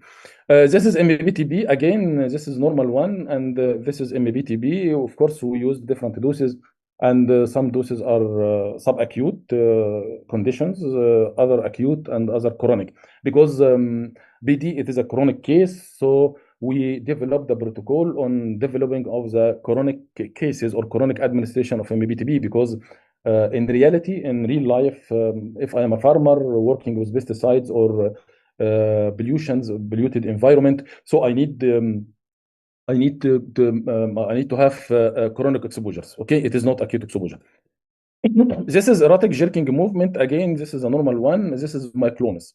So myoclonus, it is a famous problem in the BD, and it is resistant to the treatment. We use Elidopa for several years, and then there is a resistant. So this is technically what's happening, and of course we have tracking. So after this we use video tape and then analyze the video, and so we can see myoclonus very well.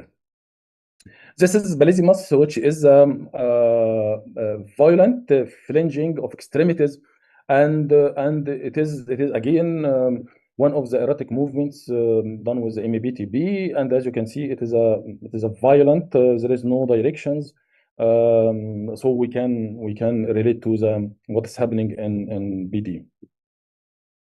Again, this is Korea. It is this one is normal. This is Korea, which is a slow twisting or continued movement. So as you can see, this is a slow one. It is twisting, slow or continued movement, which is again related to the Korea. Again, Korea in different perspective. This is from the up, bird eye. And again, finally, I can make cognitive like learning and the memory, etc. This is a maze, a 3-axis maze. We developed it. So as you can see, there is escaping or there is a certain path. So of course, this is a normal one. Then before and after, and we can see how is the cognitions, because in BD there is a cognitive impairment, and which is maybe deteriorated to the dementia. So of course we have, I mean, different parameters like latency, speed, directions, etc., and so on.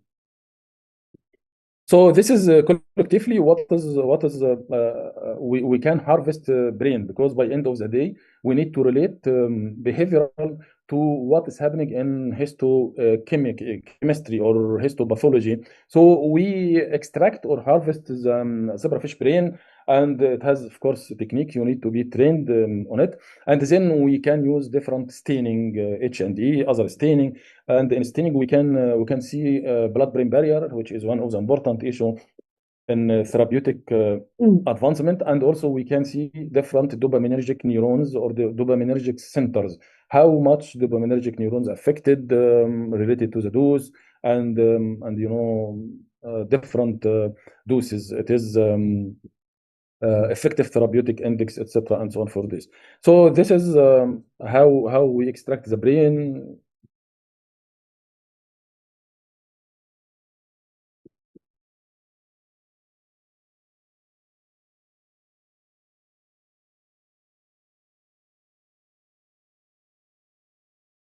Okay, so this is in general our lab. It is a small one. I mean, we use the part of the big lab, which is non-costly, and we can produce a high quality paper.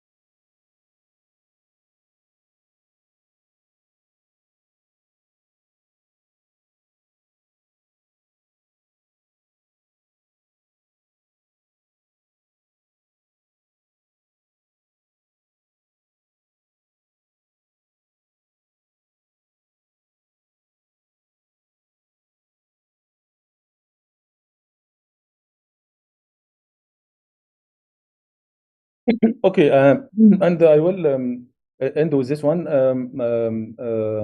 So we have developed sort of several years what is called smart capsule. So we use the biotechnology or nanotechnology to develop the capsules that can cross the blood-brain barrier, and it contains bird nest. Bird nest, it is you know, from edible bird nest. It is common in Indonesia and Malaysia, Southeast Asia. So it has anti-inflammatory, etc. And also we are the first group to study the neuroprotective effect. So it is established neuroprotective. We have many publication on it. So we are trying to impregnate inside the capsule bird nest along with dipranil, which is anticholinergic, for the treatment. So what we are trying to do, not treat Parkinson's, because we cannot treat, because it takes longer duration. We need to try it in several phases. However, we can use it as a protection, neuroprotections, especially in susceptible individual. So it is now in patent, submitted patent for 1.5 years, and we passed the first stage, and hopefully we will be granted the patent. So this is a problem, as we explained, many problem, multifactorial, and this is our solutions. So we are working on the macroglia. So the main action of the burden is on macroglia, and the macroglia, it is very important because it can, if it is affected, so it can leading to apoptosis, lipid peroxidation, DRNA, and also mitochondrial, etc., and so on. So burdenist can protect macroglia, can avoid or work against anti-inflammatory. This is anti-inflammatory, inflammation, neuroinflammation, which is one of the accepted theories for pathology, can prevent apoptosis, can prevent mitochondrial dysfunction. And our methods, we will use nanotechnology. This is a ligand targeted lipid nanoparticles, can cross blood-brain barrier. We established already the crossing. It can cross. So in blood-brain barrier, it can cross and release edible burdenist, and this is the final effect, which will increase motor functions, increase neurogenesis, apoptosis, and so on. So it is still needing much more work in different models. So the take-home message, through my talk, I was pessimistic, which means not too frustrated, but this is the reality. We need to still optimistic. The main issue is funding now. We cannot do any research without funding, so we are trying to get collaboration with many people. So missing the mark is one of the ways in which we learn to hit the target. So we need to keep having project, having grants, and so on. And from the failure, we can go to success. And as Prof. Jeffrey said, it is interdisciplinary, it is multidisciplinary. So we need to collaborate and making networking.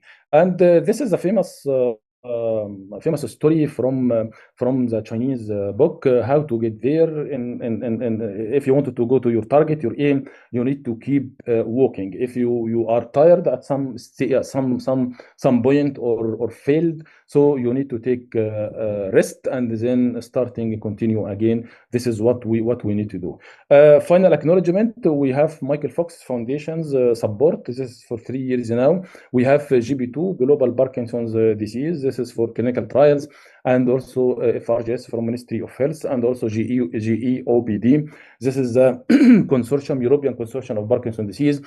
We have different teams and different universities, and we acknowledge it, and we welcome anyone for collaboration. Thank you so much, and I will end with here until Parkinson's isn't, inshallah. Okay, thank you so much.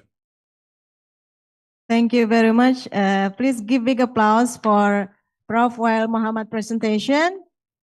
Many thanks for such an engaging presentation and for broadening our view on redefining about Parkinson's disease itself through your research on zebrafish model. Okay, now, before we go on to the next session, before we go on to the Q&A session, we will move to our third and final speaker. Her name is Dwi Wahyu Indriani, PhD. She is a researcher at the National Research and Innovation Agency of Indonesia, or BRIN, currently serving as a researcher in the Research Center for Vaccine and Drugs. She earned her PhD in Physiological Science from the Graduate University for Advanced Studies in Japan, supported by the prestigious MAXT Scholarship. Her postdoctoral fellowship at the National Institute for Physiological Science in Japan focused on basal ganglia activity in models of Parkinson's disease and L-DOPA-induced dyskinesia. Dr. Indriani's current research interests include neuroscience, molecular biology, and the therapeutic potential of Indonesian herbal medicine, particularly in neuropharmacology and drug discovery. She has published widely in international journals, secured multiple competitive research grants, and present her work in international conferences across Europe and Asia. Okay, now We move on to our speaker, Dwi Wahyu Indriani. We hand the stage over you. Thank you.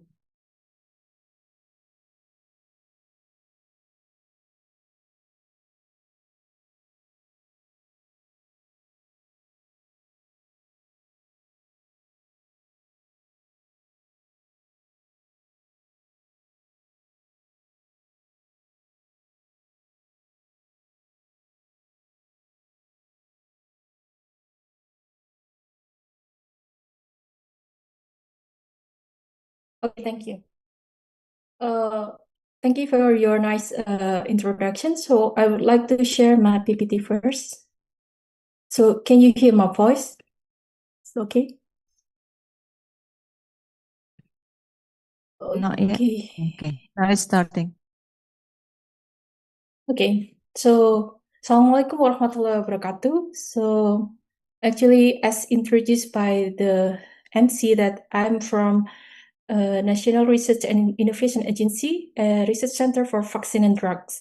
So I would like to thank first to the organizer for giving me the opportunity to present for the neuroscience as a gateway to biomedical science and integrative introductions.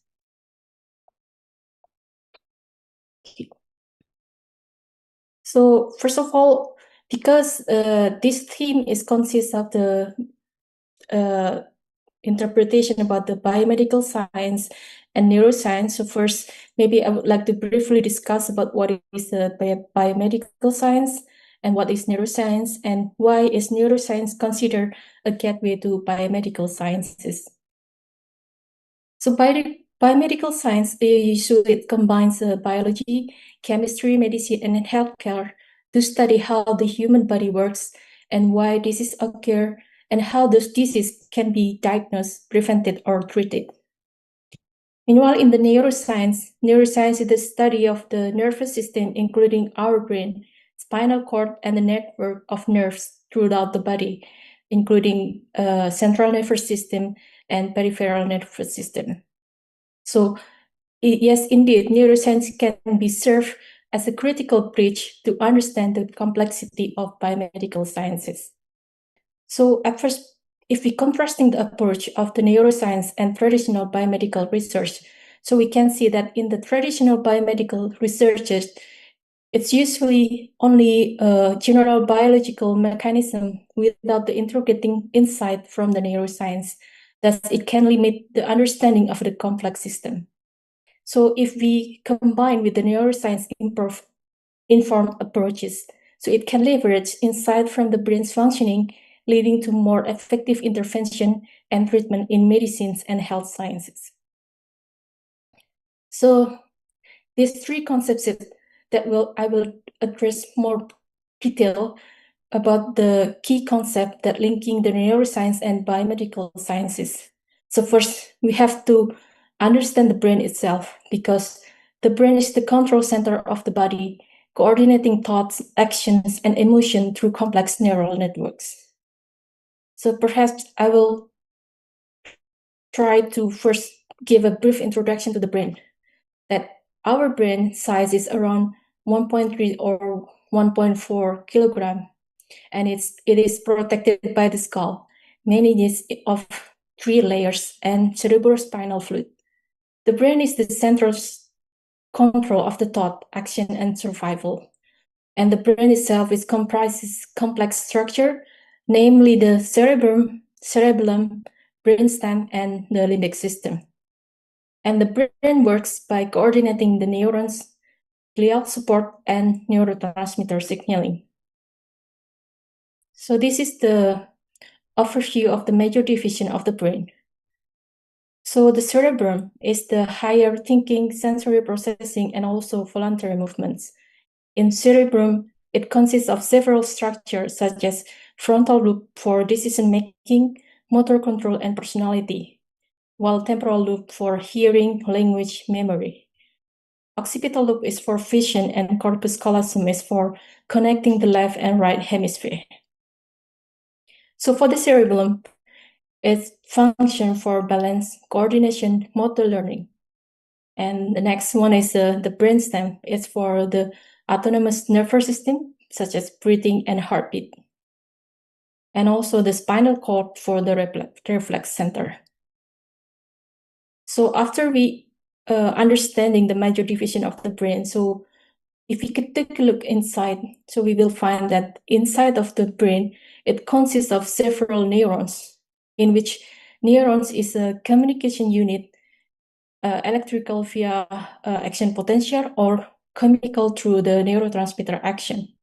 So in this system, so neurons can communicate between neuron and neuron through the synapse by the electrical action potential or by the neurotransmitter action. So beside the neurons, the brain also consists of glial cells, which can support the cell. And the glial cell is include the astrocyte, oligodendrocyte, and also microglia as an immune system cell in the brain, and ependymal cells that produce cerebrospinal fluid. So after we understanding the brain, so next we move on to understanding the neuronal pathways and the function. Neural pathways are essential for communication within the brain and influencing the behavior, cognitive processes through intricate connections. So first, I would like to briefly give a definition of what is neural pathways. Neural pathways are a series of interconnected neurons that transmit signals from one area of the nervous system to another, and it's usually built from the afferent sensory, neuron to the afferent motor neurons, and organized into central nervous system tract or peripheral nervous system nerves. So there are many neural pathways, but for this particular presentation, I would like to focus on the motor pathways. So this motor pathways is actually the route by which the brain sends the commands to the skeletal muscle to produce voluntary and involuntary movements. So this motor pathway usually can be divided into two major tracks. The first one is the pyramidal tract and also extrapyramidal tract. So for the pyramidal tract, it's usually for voluntary movement, and this one is for more fine control movement. The difference is for this pyramidal tract, so the origin of the signal is from the motor cortex. Meanwhile, for this extrapyramidal, it's from the brain, and then move on to the brainstem and also spinal cord. So this is the central nervous system part, our brain, and this is the part of the brainstem. And the third one is the spinal cord. So as I mentioned before, that the pyramidal tract is for precise voluntary movement of a skeletal muscle, and whereas extrapyramidal tract is for fine control movement. So the next, I would like to link the neural pathways to further understanding the connection between the biomedical science and neuroscience by presenting about the impact on health and disease. So neuroscience indeed play a critical role in understanding neurological disorders, paving the way for innovative treatments and improved patient outcomes. So as the previous speaker already mentioned about this neurodegenerative disease or Parkinson's disease. So this Parkinson's disease is actually neurodegenerative disease caused by the gradual loss of dopamine producing neuron. So dopamine is a neurotransmitter in the substantia nigra of the basal ganglia, which is key to motor function. So if we understand from my previous, my previous slide, so there are pyramidal and extrapyramidal disorder. So for this Parkinson's disease is actually extrapyramidal disorder. It is because that in the Parkinson, patients do not primarily show weakness or spastic paralysis, but instead it's loss of voluntary movement combined with increased muscle tone. So this stiffness and cannot consciously move the muscle. So in the early stage of Parkinson's, so you will see there is the paucity of movement and also stiffness or rigidity in the joint muscle, diminished facial expression, and also tremor or pill rolling tremor of the hand during arrest. And the mid stage, shuffling short step, so the movement become a little bit complicated and difficult, and there's also trouble stopping or turning, and start hesitancy, lack of arm swing with walking. And on the late stage, so it will rely on assistive devices because there's the tendency for the patient to fall from upright position. So actually, this Parkinson disease is because the loss of this dopamine producing neuron, as also previous. I would like to thank the previous speaker because he already gave a how can I say detailed explanation about the origin of this Parkinson disease. So this is there's the impairment or loss of these dopaminergic neurons, and also the accumulation of a misfolding protein known as a Lewy body. So the patient will also suffer several symptoms, including the motor skills and also non-motor skills in the late stage of Parkinson's. So actually the cause of this Parkinson, besides the information about this gradual loss, but we still don't know until now what is the cause of this loss of dopamine producing neuron or dopaminergic neurons in the Parkinson disease. But many researchers has speculated through many years that this probably because of many factors involving the environmental factors such pesticide exposure or heavy metal exposure or organic exposure. Why we cannot really point out the cause of the disease, because almost 90% of this disease is sporadic and only few percent is because of the genetic mutation. So you might see there is this increase of reactive oxidative stress in the mitochondria, so that can cause mitochondrial dysfunction. So that's why there is this dopaminergic cell loss or cell death, and also this initiation of apoptosis, and also oxidative damage that can how can I say impair the DNA, lipids, and a protein. So for the treatment of Parkinson's disease, the available treatments only relieve the symptom but cannot halt the neurodegeneration processes. So the available Parkinson's disease drug usually consists of more than one drug. So the first and the gold standard is the L-DOPA, which can replace the dopamine that lost in the Parkinson's disease patient.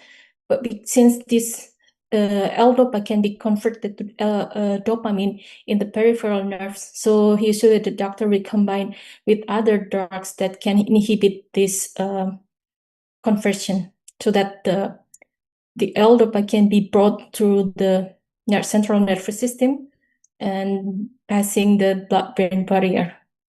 So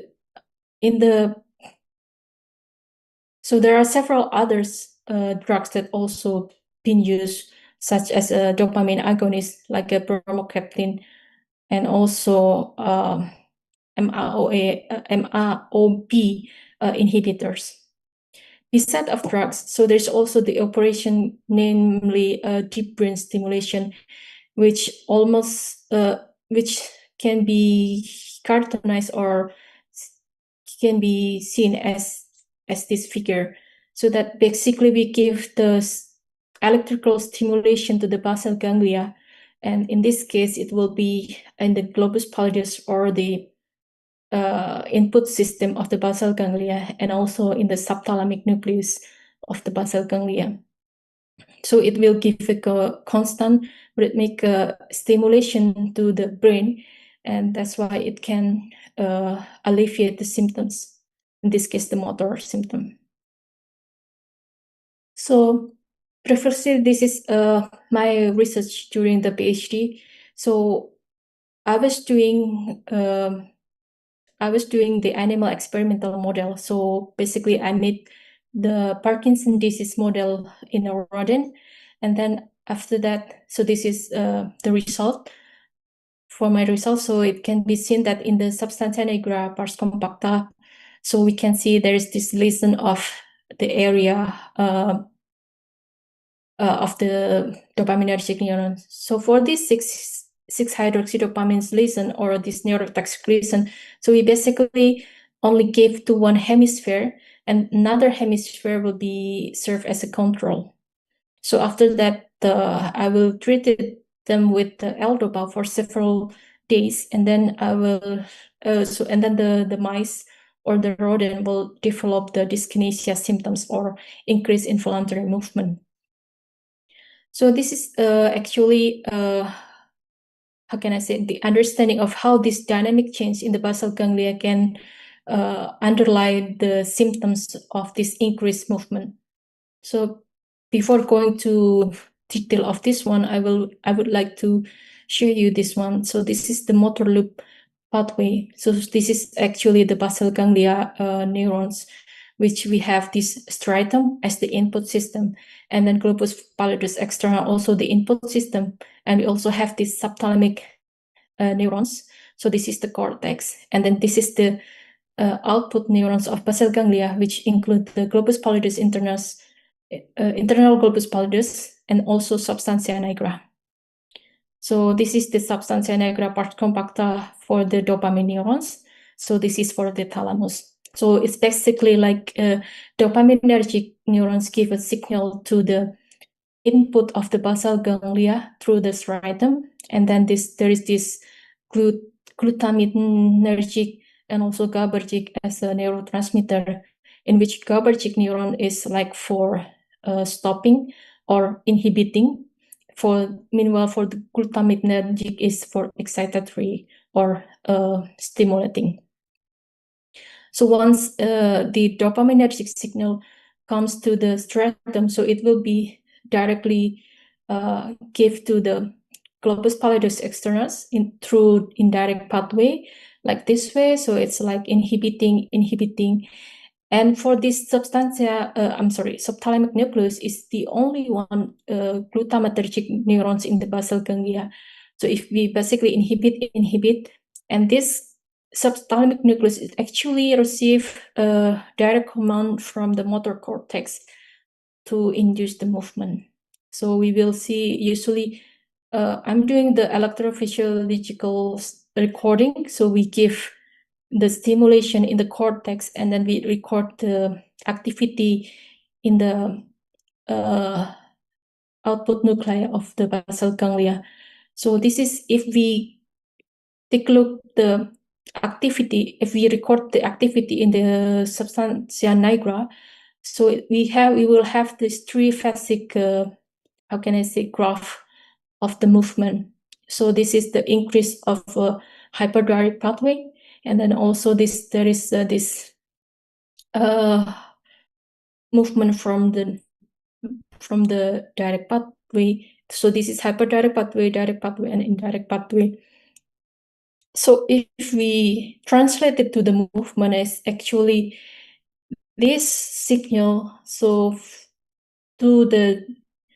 it's for the initiation of movement, and then the go signal is actually from direct pathway, so it means movement, and then indirect pathway it means stopping. So I was doing the recording from these three different phase of my rodent model. So during the Parkinson disease, which we can see there is the, how can I say, bradykinesia or late movement or slowness of movement. So actually this is because of the increase in the hyperdirect signal and also indirect signal, and losing the direct signal for go movement. So we can see the akinesia or slowness of movement. But during the dyskinesia off means the rodent was treated with the L-DOPA, but it will show a little bit movement or improved movement. So we can see that there is a movement because there is slight difference, or there is slight direct movement effect. But then during dyskinesia on means like after several days of L-DOPA treatment, so the rodent will develop dyskinesia or improve or increase involuntary movement. So this is because of this wider indirect pathway stimulation. So there is the increased stop from direct pathway here, and there is no stop signal. So that's why we can see the increased movement. So for my current project now in the brain, so actually I was like kind of step back a little bit. So previously I was doing in vivo models, but now for screening the drug candidates from Indonesian herbals, we tried to first take a look at the effect in the in vitro by using neuroblastoma cell line. So we use two types. So this is more or less like this is a SHSY5Y for the neuroblastoma, and also BE2M417 cells. So what we did is like for making this Parkinson's disease model in vitro, so first we cultured the neuronal cell and we gave this retinoic acid for the differentiation process so that they can start the differentiation process. So the difference between the undifferentiated and differentiated, and why we use the differentiated, is because this differentiated cells is more or less similar to the mature neuronal cell.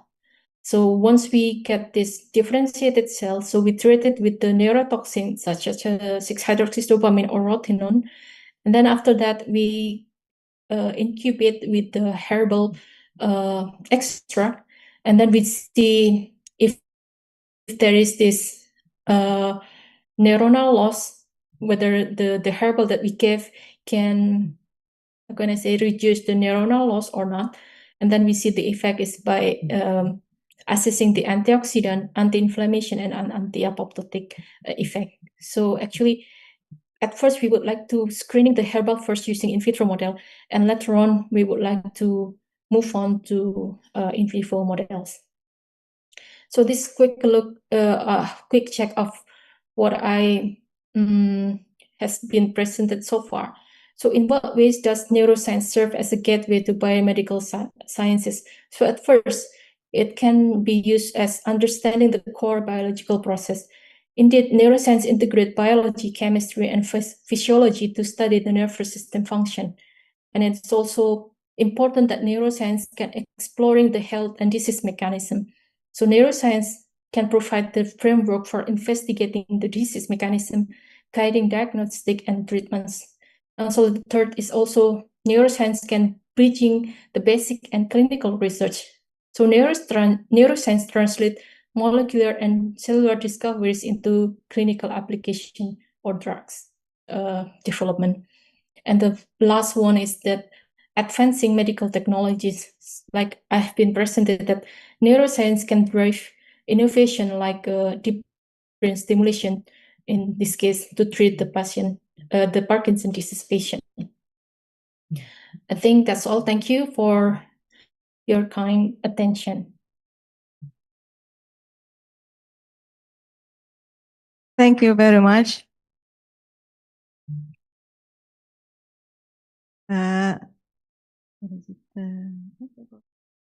Thank you, Dr. Dwi Wahyu Indriani, PhD, for your enlightening presentation. You were talking about Parkinson's disease and dyskinesia, and also the drug discovery, which including Indonesian herbal to for potential drug treatment for Parkinson's disease and dyskinesia. Okay, now we move on to the Q&A session. Now, because this is a hybrid event, there is an online and offline audience. So for those in this room, you can raise your hand and wait for the microphone to come so that you can speak directly through microphone, and the online audience can also hear your question clearly. But for all audience in online, you can type your question in the chat box, and maybe the organizer will read out the question to the speakers. Okay, I would like to open the floor for the first question from this room, maybe. It's really interesting topic, you know, about neuroscience. From the first speaker, he talked about his 40 years experiment research, from the in vitro, in vivo, into the clinical setting itself. So it's quite interesting topic. So use this opportunity to ask more to the expert in this field.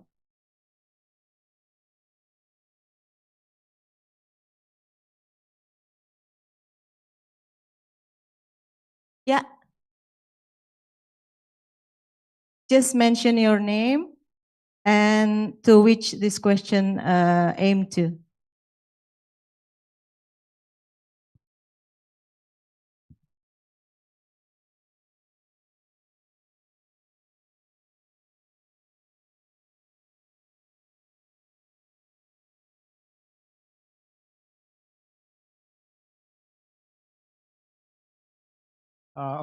Terima kasih untuk kesempatan yang sudah diberikan oleh moderator. So I want to ask to our first speaker, Prof. Jafri. So the question is, what is specific property of herbal compounds make them more likely to cross the blood-brain barrier, and how this situation can be validated experimentally? And also we know that herbal compounds often act on more not only satu target gitu, tapi lebih ke beberapa target, one target and more multiple target. So how this challenge can be addressed so the active constituent of the herbal compounds can be utilized more specifically. So this question, my question, and thank you.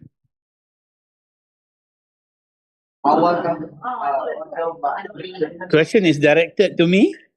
Yes, Prof. This first question is for you.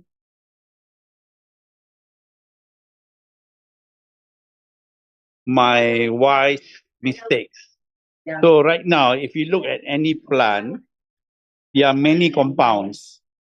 So sometimes the plants have got to 50, 60, 70 using GCMS, mass spectroscopy. So mass spectroscopy will show you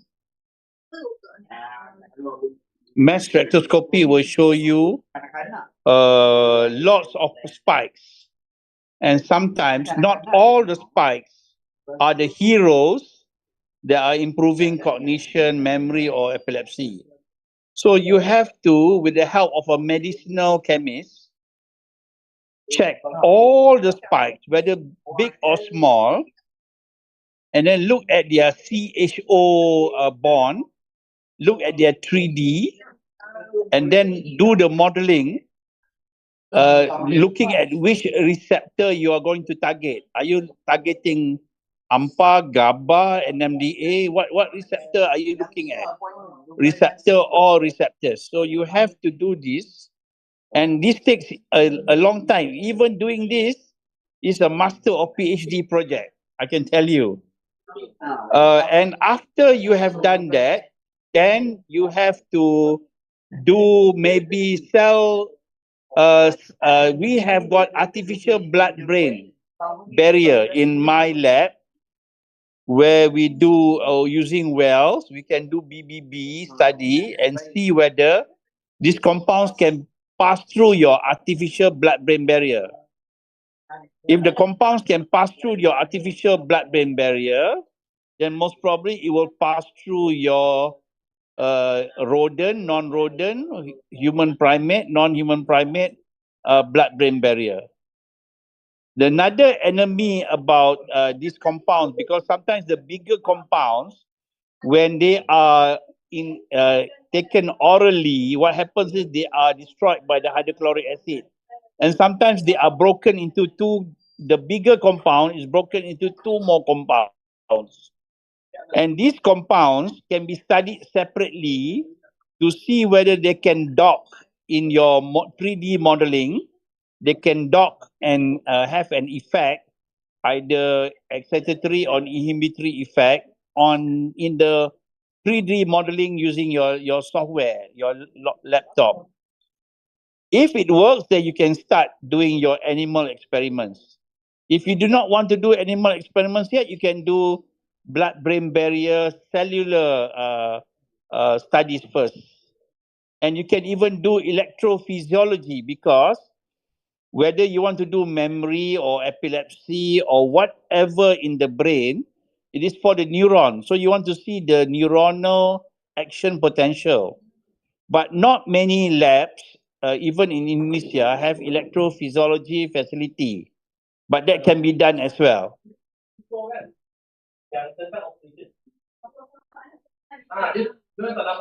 Does this answer your question? Or you want more details? Yes, he feels satisfied, he said. Prof. Okay. Okay. Another question? Prof, if you said that the one that you just explained is fit for master and doctoral degree, can you give example what kind of research that can be done for bachelor degree in biomedical science for neuroscience approach? Prof, this is my own question for my bachelor student. Prof. Jafri.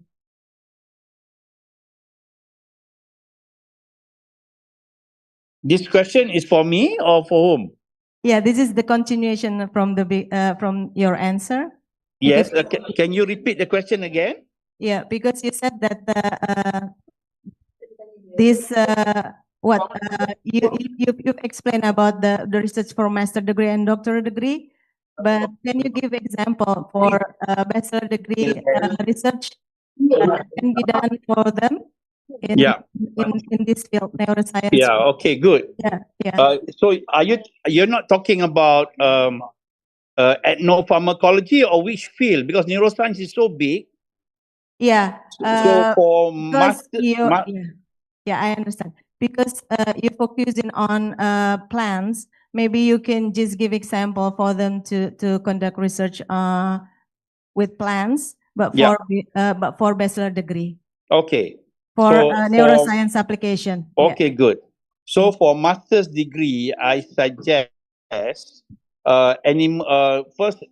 to do that. I think everybody must know how to do 3D modeling to look at your biocompounds, whether they can work on the brain or not. Even in Malaysia, we even teach secondary school science students to do this. So it's not so difficult. So, but you need the software. The software, it's not hardware. 3D modeling is software. You have to buy the software, and then, but number one is you have to have access to the GCMS. So it will be translational.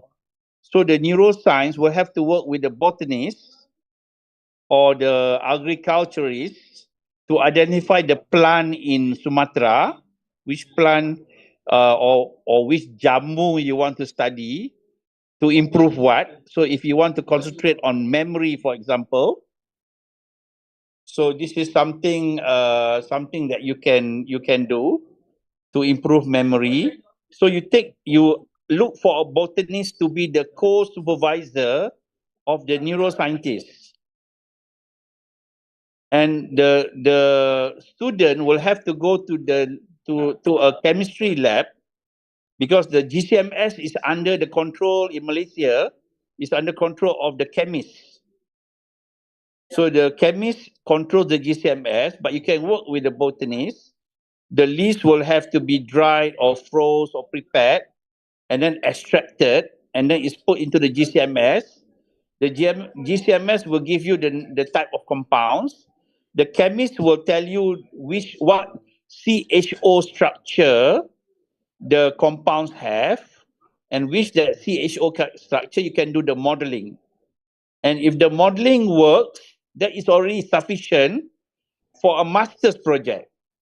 The PhD project will be the extension of that master project.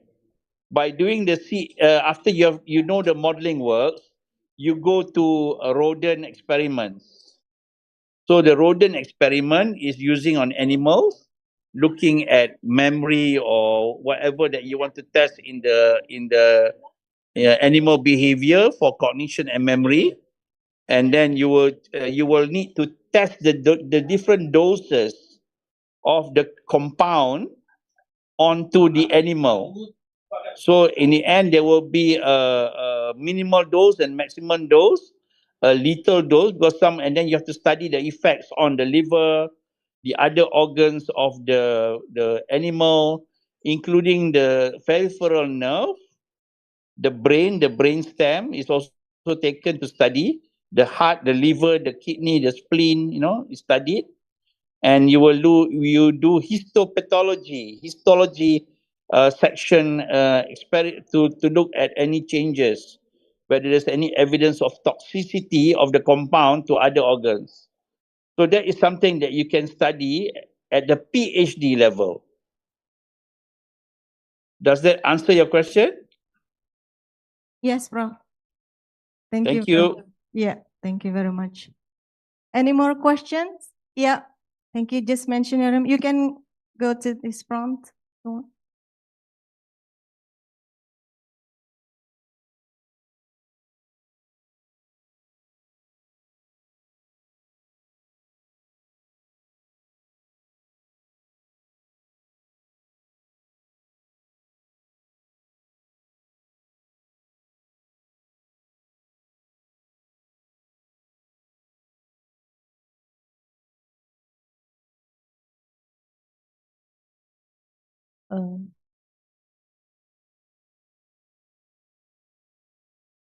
Oke, Assalamualaikum warahmatullahi wabarakatuh.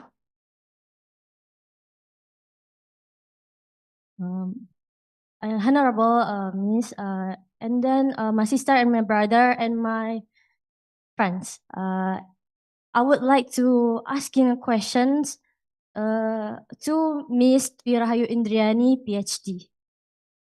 Name is Nashwa Putri Khaira. You can call me Nashwa. And I will ask you a question.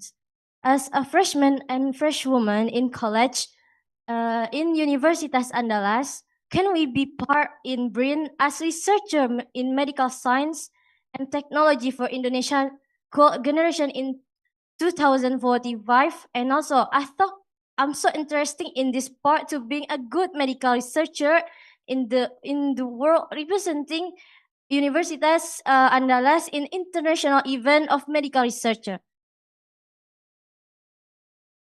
Maybe that my questions. But thanks, Miss Dwi Wahyu Indriani. Thank you for listening my questions. Okay. Okay, thank you very much for the question. So the question probably, if I can simplify, is whether is there any chance to work or collaborating with the BRIN for the biomedical research? Is that true? Yeah, she was asking about the possibility for their involvement in the brain research as a researcher. Okay, so actually there are several programs in BRIN that we can collaborate between the BRIN and also the university. So we have the research assistant program, and also for the, how can I say, for the student to complete their thesis, or how can I say, the last project for their to gain their bachelor degree.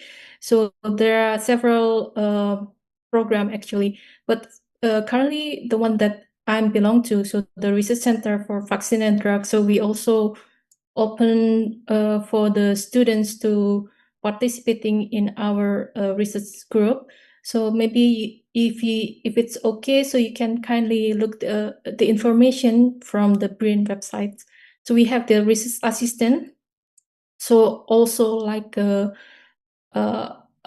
I said, for continuing for getting the degree. So for that one. So we are really, how can I say, we are really hoping that this collaboration also can give big benefit. But on the notes that actually for the neuroscience itself, so it's still, how can I say, it's still developing. So like I mentioned in my slide presentation, so when I come back to Indonesia, maybe the 3 years ago, so I was kind of like stepping back. So because previously I was working with the in vivo model, but for now, so we are currently only developing in the in vitro stage. So we screening basically the herbal medicine, but because I cannot really say that much because still undergoing progress. So after once we completed the screening in the in vitro stage, we will move on to the in vivo and also for the other preclinical trials. So thank you. Thank you, Miss. Thank you. Yeah, maybe any more questions from this room or maybe from the chats? Do we have question in the chat box? Do we have a question in the chat box from the online audience? Ada? No?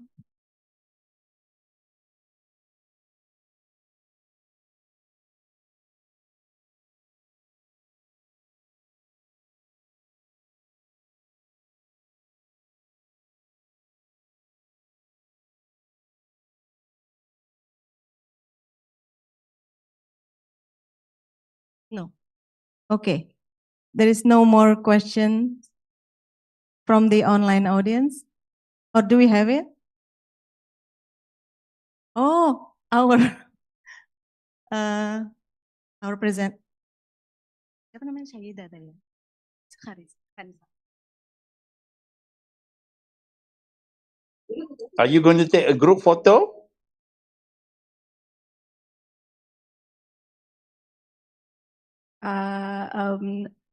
Assalamualaikum. To Dr. Weil. Yes, second speaker. My name is Saida Khansa, and I would like to ask you a question. That you mentioned earlier, you mentioned that zebrafishes are a good candidate for animal models for Parkinson disease. What are the limitations of these models, and may have it possible to model other neurodegenerative disease with this fish, zebrafish? Thank you, sir. Okay, thank you for the question. Of course, I mean, each animal model, it has pros and cons. It has advantage and disadvantage. And for zebrafish, the advantage in general, it is easy to breed the zebrafish and we can get rapid breeding and also genetic profile of zebrafish. It is about 75 or 80% of mimic to the human. And there are many established model for brain research like epilepsy, Alzheimer's disease, dementia, Parkinson's, and etc. The limitation for zebrafish, of course, short lifespan. Zebrafish does not have lung, so which may be affect the whole biology of and the system. Environmental factors can affect the breeding of zebrafish, like oxygen in the water, feeding, etc. A lot of diseases can affect zebrafish. So maybe after introducing the model, so there are many diseases that can affect the population of the zebrafish. So, but by end of the day, due to the current problem in funding, so I think zebrafish, it is more suitable model because it doesn't have to take larger area. It is not expensive to breed the zebrafish. I mean, it has many advantage compared to other like mouse or rats or C. elegans or fruit flies, etc., and so on. And also the power of zebrafish in drug discovery because it has many genetics profile, and there are many open resources for genes of zebrafish online, so you can use. And also drug molecular docking we can do it, and also can explore blood-brain barrier, etc., and so on. So I think for us as developing countries, we don't have a lot of funding. So zebrafish, one of the important model. Even you can use it in cardiovascular system, also in cancer, etc., and so on. So I hope this answered your questions. Thank you. Thank you so much, sir.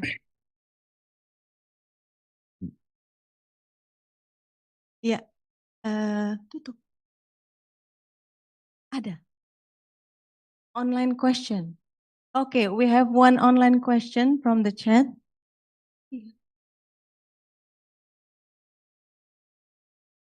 Oh yeah. There is one question from online audience for Prof. Jafri.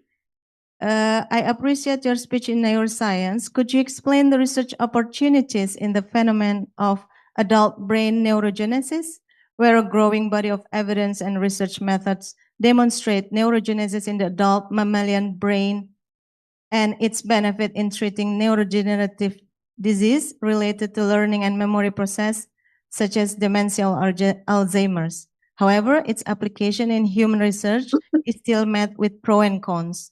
Thank you, Prof. From Yvonne Olivia. Yeah, okay. Yvonne, thank you for your question. Adult neurogenesis covering learning and memory is very complex. And if you want to study it at a fundamental level, at cellular level, it's very difficult. You can try to do organoids. Organoids now are the in thing, where you can buy organoids from companies, but you must decide to what you want to study. Because in adult neurogenesis means you're looking at the way the brain develops. It's called developmental neuroscience, from baby, childhood to adulthood. So the theory is if something happens in the developmental stages, at the later stages, you will get memory disturbances and also other disturbances. Because like the study of the tau body, now they have the latest papers that show that even children or babies have tau bodies. So if children have tau bodies and demented adults have tau bodies, are tau bodies really the cause for dementia or not?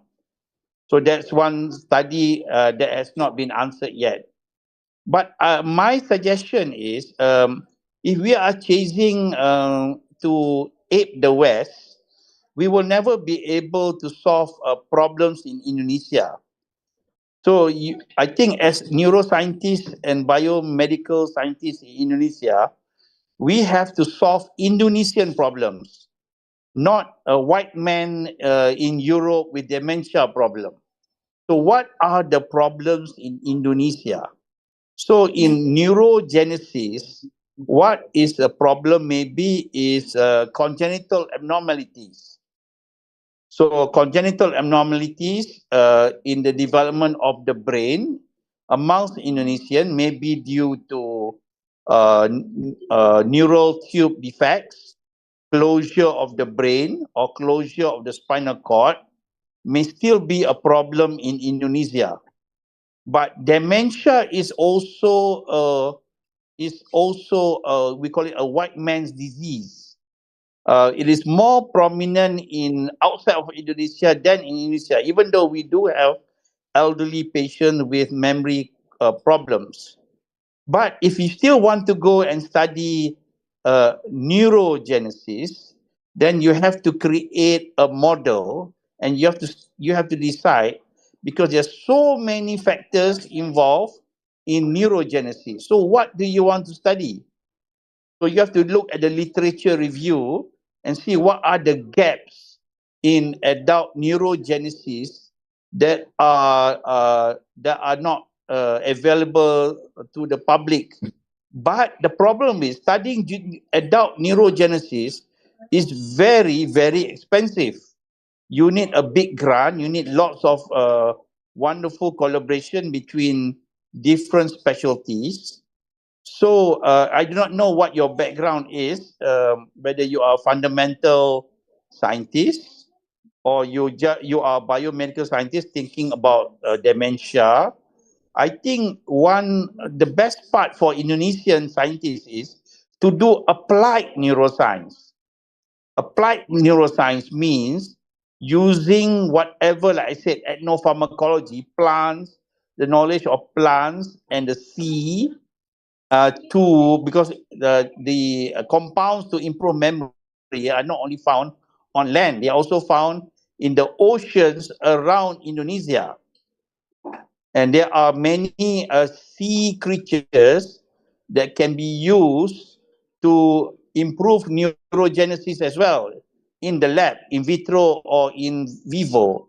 So those can also be seen, but again, you have to be careful about the blood-brain barrier and the molecular weight of the compounds that you want to study from the sea as well. So I cannot help you very much about the focus of neurogenesis because there are also other studies that I do, for example, or I've done, is looking at a longitudinal study over 5 to 10 years, where we look at the improvement of memory and cognition in children till adulthood using electroencephalography. But that may be beyond a person who's just doing biomedical sciences, where one can look at the changes in the electroencephalography waveform in the child brain to the adult brain. So the neurogenesis is studied not via biomolecular studies, but by electrical studies. There is something else you can look at, and that looks at the world of connectivity, changes of the brain waves, etc.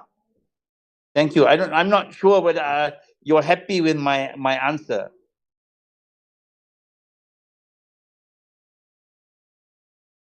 Olivia is an online prof, so I couldn't hear her voice. Okay, maybe we go on to the next question if any want to ask more. Otherwise, I'm gonna ask if no more questions. In this room or maybe in the chat box, do we still have? No? Okay. My question may be for profile. I saw one of your slides mentioning about the smart capsule, which has been patented for Parkinson's disease. So my question is, I would like to know more about this smart capsule and is it already available in the market, and what is the superiority of this smart capsule compared to the conventional Parkinson drug therapy? Thank you. Okay, thank you so much. So it is not available in the market yet because, as I explained, we need to have many, clinical trial phase 1 and 2 and 3. What we are trying to do now is we are working with a company, a Chinese company in Malaysia here. They are working on extraction of bird nest. So they provide us with pure powder for several years now, and now we are trying to get financial support from them to go to the next level of approval. The main problem, I mean, in many anticholinergic or anti-Parkinson's disease drugs now, it is all symptomatic. We have many categories or many classes. We have anticholinergic, we have dopaminergic. So the main idea is the imbalance between dopamine and acetylcholine. So what happening in Parkinson's, dopamine decrease, acetylcholine increase. So working, I mean, the balance in movement, it is disturbed.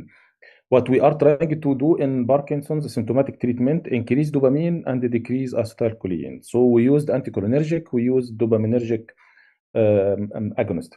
The main issue for the treatment, several side effects. So after 1, 2, 3, 4 years, a lot of side effects, especially in movement.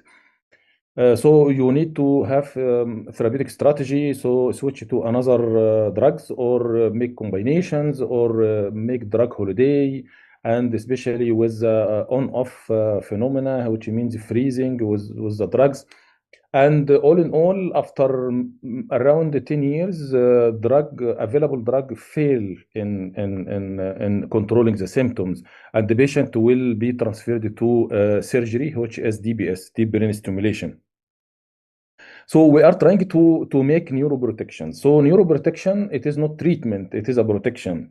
So first we can give it to the high risk group of people. So if we have like genetic profiling for anyone, if we know there are many environmental risk factors for developing the Parkinson's, like environmental pollutions or farmers or etc. So sometimes it is water from water, lead, etc., heavy metals. So we can give the patient neuroprotection to protect their dopaminergic neurons. Or we can use it in already diagnosed cases combined with available drugs, which means this will decrease the dosing of the drugs, decrease the duration of the drugs, delayed the resistance to the effect of the drug, which means instead of, for example, 10 years current and then pharmacology or drugs fail, so maybe we can extend to 15 years, 20 years, which technically, I mean, patient will enjoy the healthy life. So it is neuroprotection either for healthy or either for the already diagnosed or resistant drugs. The main idea is to cross blood-brain barrier, because again the main problem is blood-brain barrier. Most of the drugs cannot cross blood-brain barrier, so we are trying to go to the dopaminergic centers in the brain. We have dopaminergic outside, dopaminergic neurons, and we have dopaminergic centers inside dopamine. So we are trying to focus on the central dopaminergic in the brain itself. So we use the biotechnology in formulation in these capsules, which facilitate the entrance of the bird nest. So now bird nest will go into the brain in the high concentration, and it has antioxidant, anti-inflammatory, so it can work with against inflammation, against reactive oxygen species, mitochondrial toxicity, etc., and so on. In the same time, we added the dipranil, which is one of the famous anticholinergics, so it can also used in the treatment. So we can increase the potency and the efficacy of the capsule. So now the main issue now, the question is, what are the side effects of the capsule? Is there any side effect for nanoparticles or capsule itself, or it is totally safe? So we need to make more research to answer this question. For bird nest, there is no reported side effect for many years now. Dipranil, it has fewer side effects. So in general, in conclusion, it is not available in market, so we cannot use it. It is we will move to the next phase. It may take years, and we need a lot of fund for doing it. And we have a patent now in Malaysia. This is a national level. We need to have international level. So international level, another story. We need to have paperwork, because maybe someone in another country can use the idea itself. So the target now is much more work about the safety, side effect, possible efficacy, potency of the capsule itself. Second is moving to international reporting filing for international patency. So who knows? I mean, maybe within a few years it will be available. But anyway, birdnest, it is famous, even used in cosmetics, used in soup in Chinese culture. It is a delicacy. It is the main challenge. It is very, very expensive because one pure substance, 1 gram, it is more than $1,000 US dollar. So it is very expensive. So we need support from industry, and we work closely with some industry in Malaysia and also in Singapore. Thank you so much. Thank you, Prof, for your comprehensive answer. Any more questions? Otherwise, I have one more question. Maybe this is the last if no one gonna ask. Yeah, there is another one from our student.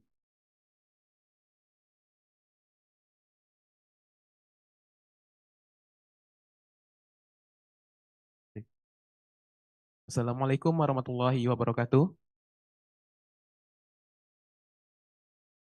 Hello everyone, my name is Rivaldi Duputra, and I am currently undergraduate student in the biomedical science program. I want to ask about your research about zebrafish on Parkinson disease. Can zebrafish be considered a gold standard for neuronal or more as a complementary model, especially in a place like Indonesia? Okay. Assalamualaikum warahmatullahi wabarakatuh. Okay, thank you. Again, as I explained, we have different models, each model pros and cons. And as I said, the main issue here is expenses. If you wanted to, for example, if we wanted to study genes for Parkinson's, it is very expensive to make knockout or to make CRISPR, which are some techniques in examining the genes related to the disease using mice or rodent in general, because it is very, very expensive. In our countries, developing countries, we don't have these techniques. So we need to export, to import from outside, which is very, very expensive.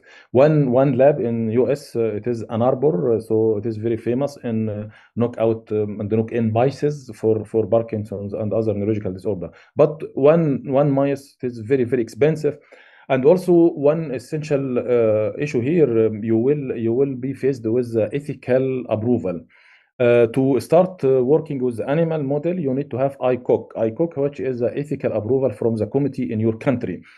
In generally, in maybe within 5 years, 2030, the US will and the FDA will stop using rodent as a model. They need to switch to the simulation models. It is like 3D models using AI, etc., to minimize the using of rats. And the good news is zebrafish not considered as living except after few weeks. So we can use embryo, we can use larvae very easily. Even the number of animals. If you are using rats and mice, you need to minimize groups or minimize number of animals. And if you exceeded number of animals in each group, so you need to have justification, which usually it is difficult. But in zebrafish, you can use whatever you need in animals because technically it is not considered like living animals. So they can get the ethical approval. So it is not the perfect model because we cannot mimic what is Allah subhanahu wa ta'ala did in human. So we cannot mimic what's happening in human because human it is a complex and also there is a psychological, socio-culture and other factors in the environment.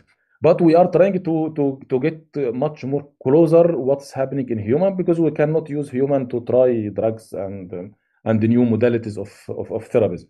So zebrafish, it is much closer in human in terms of Parkinson's disease. We can manipulate genes, we can manipulate environment to make the interaction between genes and environment, and it is easier. So CRISPR, we have CRISPR here in our university, so it is much easier. So we can get wild type, we can manipulate any genes like GBA1 genes, BINC or LARC, etc. So this will make your study much more stronger, and it is not expensive as I explained. So maybe with a small or moderate budget, you can generate some beautiful and nice data, and you can publish. So again, it has many advantage, but it is not a perfect model, because there is no perfect model in biomedical science. Thank you. Okay, thank you, Prof. Well. How many times left for the Q&A session? Done? Okay, actually, I have still one question, but because the time's up, so I would end this session. So before we ended the session, please, to all the speakers on cam, so that the organizer, the students organizer, can take a picture of us, all of us. Thank you very much. You can take a picture.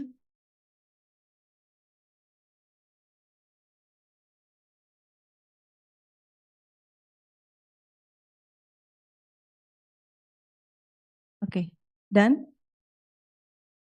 Yeah, is it done?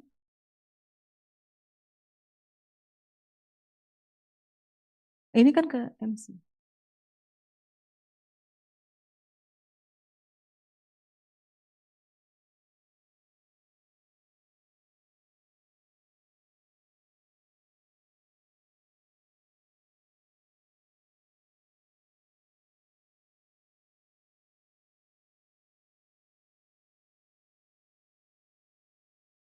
For the photo session, is it done?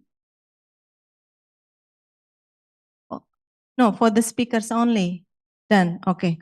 Thank you.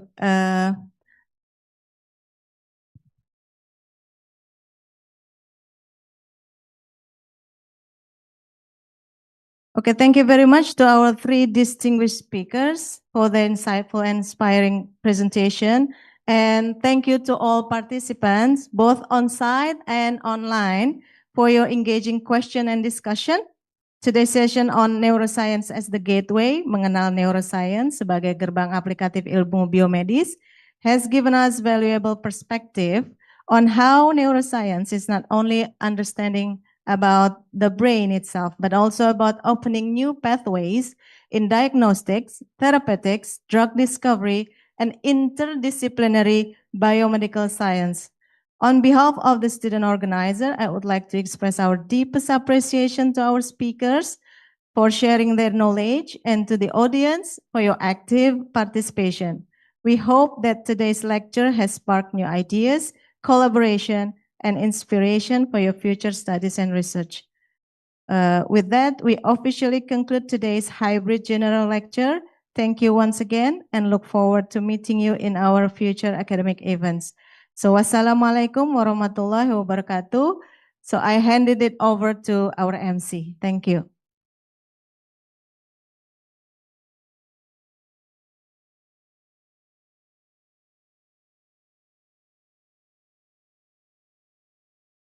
Ya, boleh.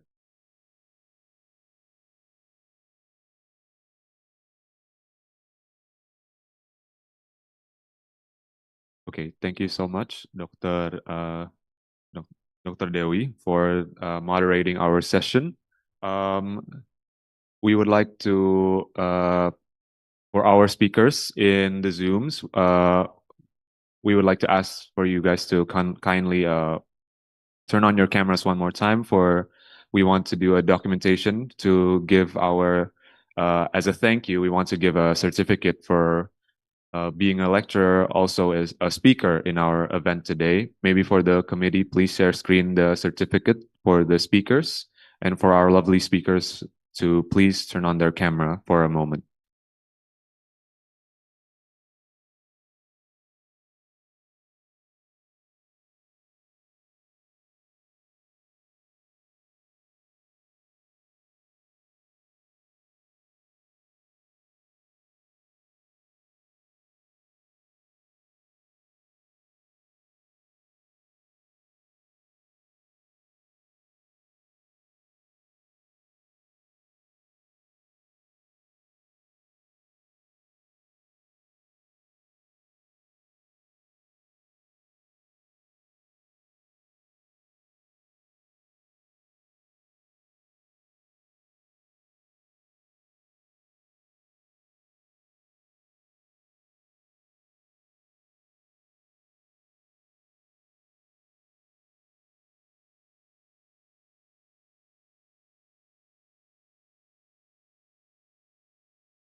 Langsung aja sih.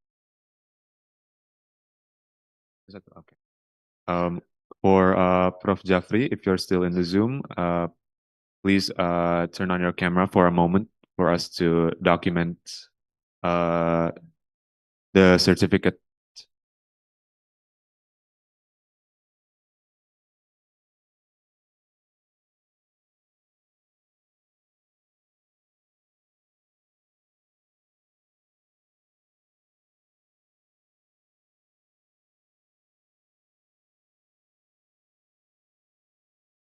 Alifin, silakan.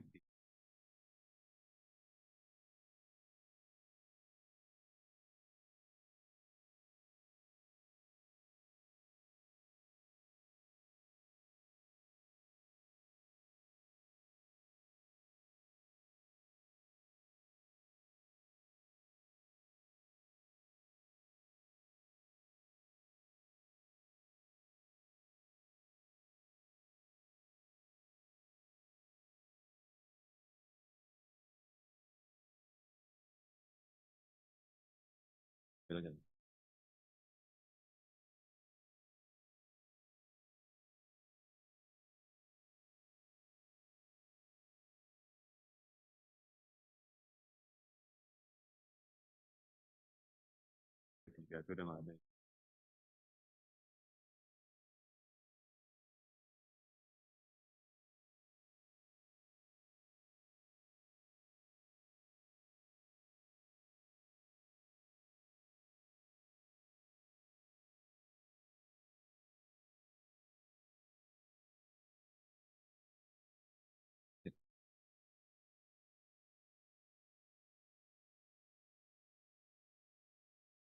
Salah.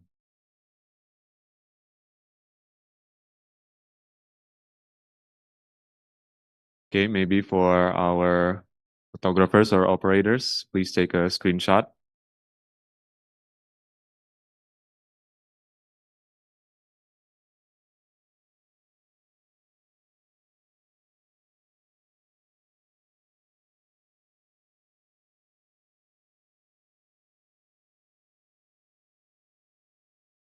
Okay. Yeah.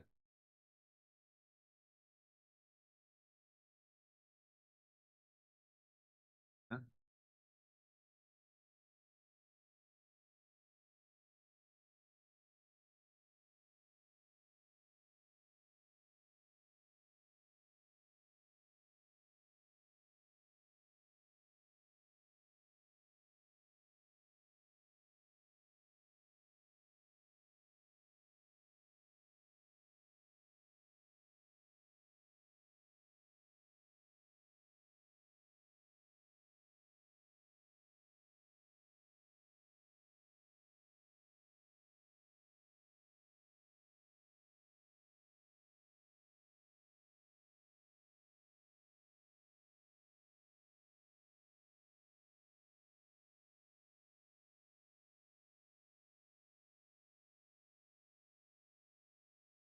So, kayaknya kita nggak tahu nih.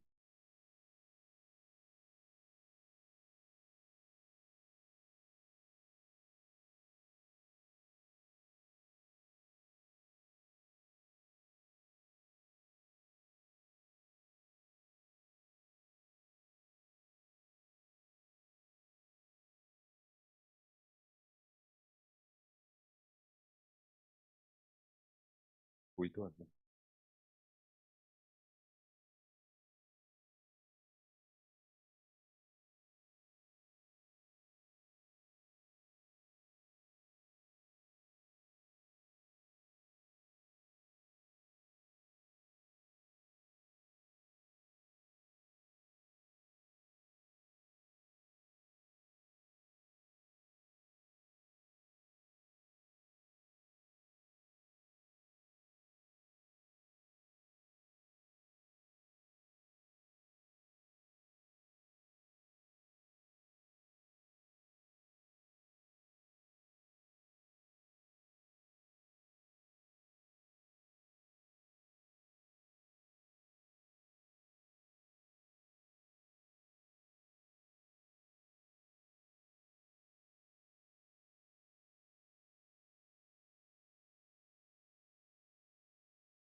Iya, matiin.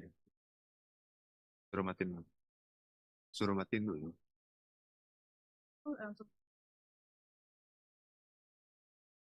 Disuruhnya gimana? Ya udah matiin. Sekarang baru cepet.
Ini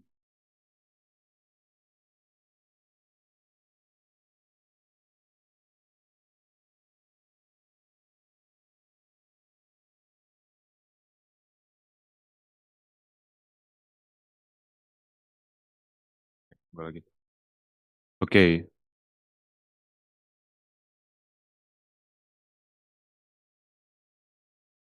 Okay, apologies for the technical difficulties. For our next session, we would like to invite Dr. Almurdi to give our moderator, Bu Dewi, the certificate for being our moderator. For Dr. Almurdi and Dr. Dewi, please take the stage for documentation.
Okay, thank you very much, Dr. Almurdi and Dr. Dewi.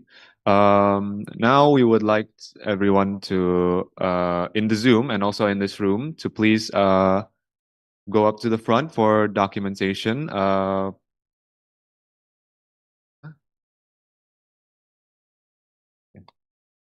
Sorry, change plans.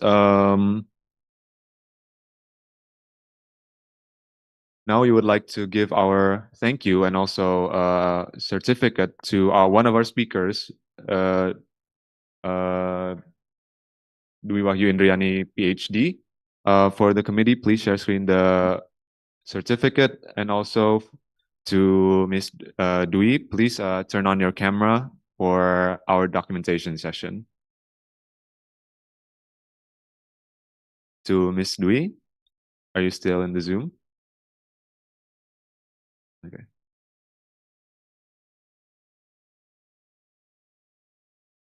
Oh, yeah, thank you. Okay.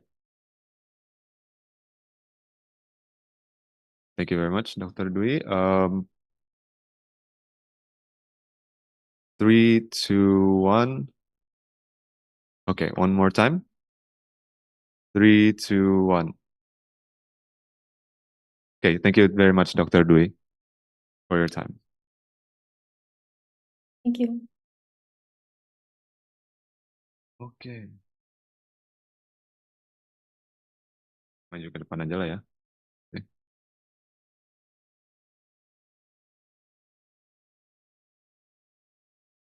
Maju ke depan, Bu. Ke depan semua. Yeah. Okay, for our last documentation session, we would like to invite everyone in the Zoom to turn on their cameras, and also everyone everyone in this room to please go up to the front for our last documentation session.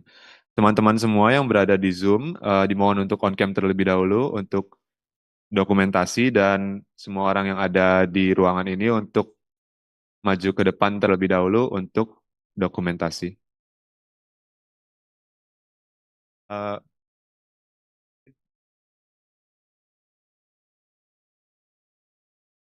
Lip kursi, lip. Bapak, Ibu, dan teman-teman semua yang ada di Zoom dimohon untuk on cam terlebih dahulu, dan teman-teman dan kakak, abang, teman-teman, dan Bapak Ibu sekalian yang ada di ruangan dimohon untuk maju ke depan terlebih dahulu untuk sesi dokumentasi bersama.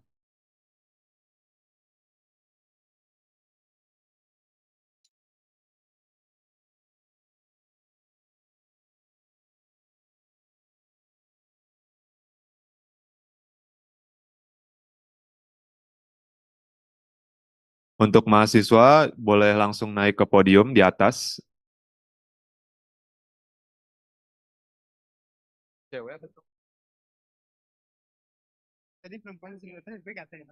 Untuk seluruh mahasiswa mungkin bisa langsung naik ke atas, ke podium, ke BT. Mahasiswa dan mahasiswi.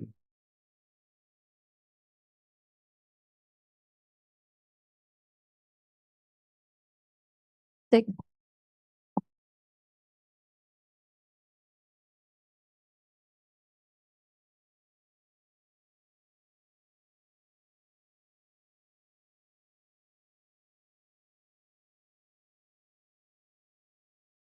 Oke, yang di belakang tolong maju ke depan, yang ingin foto.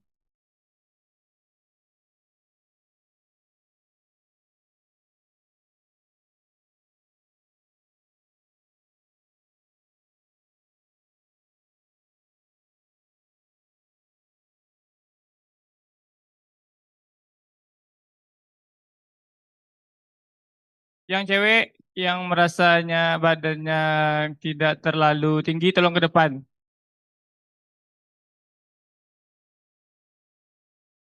Tolong bentuk ke depan. Di depan sebelah kiri masih kosong. Sama-sama. Tolong digeser. Hebat. Tapi ini ada cewek, ya udahlah biar aja. Coba.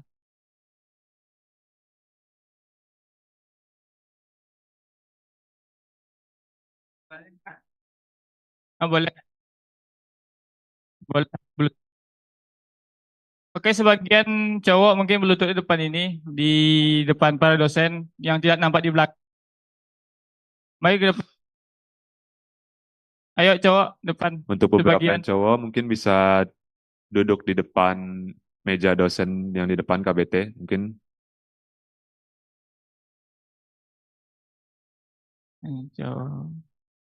Oke, yang bagian depan di podium tolong duduk sedikit menunggu. Biar di belakang akan nampak. Gitu. Oke, yang merasa tinggi.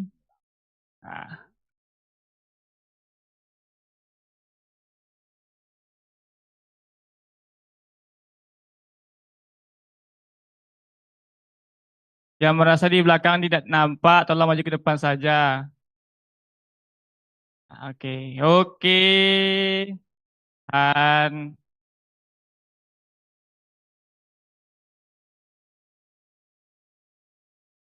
oke, siap kamera. 1, 2, 3. Lagi 1, 2, 3. Oke, posenya.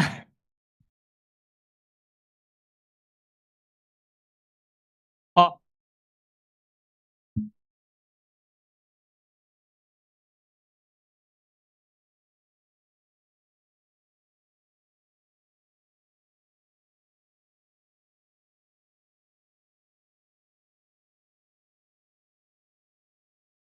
Oke, semuanya kamera 1, tahan.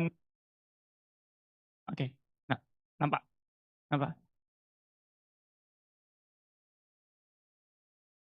Oke, 1, 2, 3. Sebentar. Oke, oke, 1, 2, 3. Satu lagi kamera.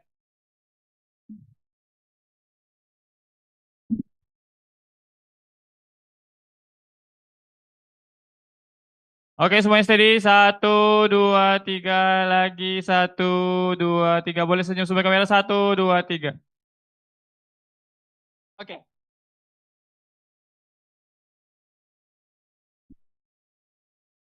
Oke, dimohon untuk KBT semua dan Bapak Ibu untuk kembali ke kursinya masing-masing agar kita bisa melanjutkan ke acara selanjutnya.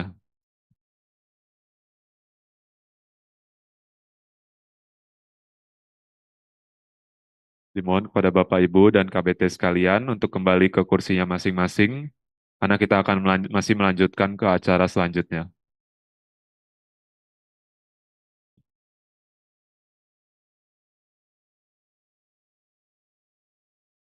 Kita emang ya. Tapi gue gimana? Komting baru aja. Jadi komting yang lama nggak usah. Komting baru siapa? Mana nama?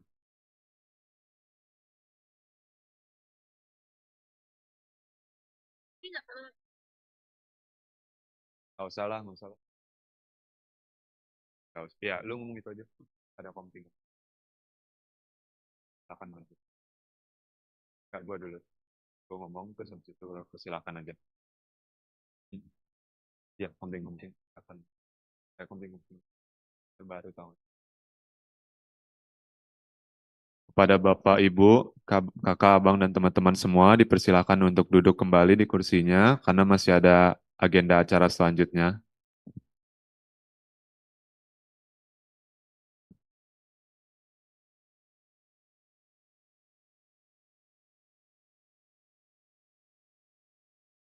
Nggak usah. Langsung aja.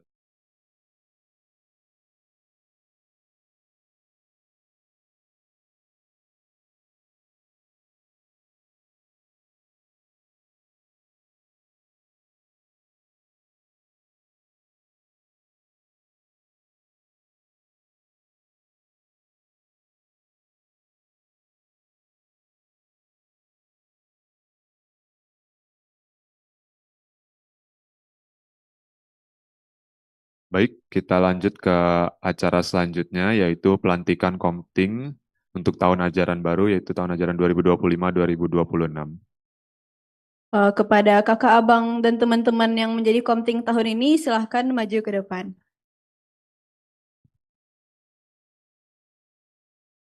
Mohon kondusifkan suaranya ke kakak, abang, dan teman-teman semuanya.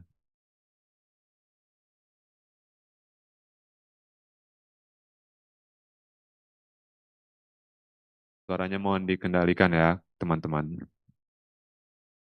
Untuk komting yang terbaru, mungkin dipersilahkan untuk ke depan.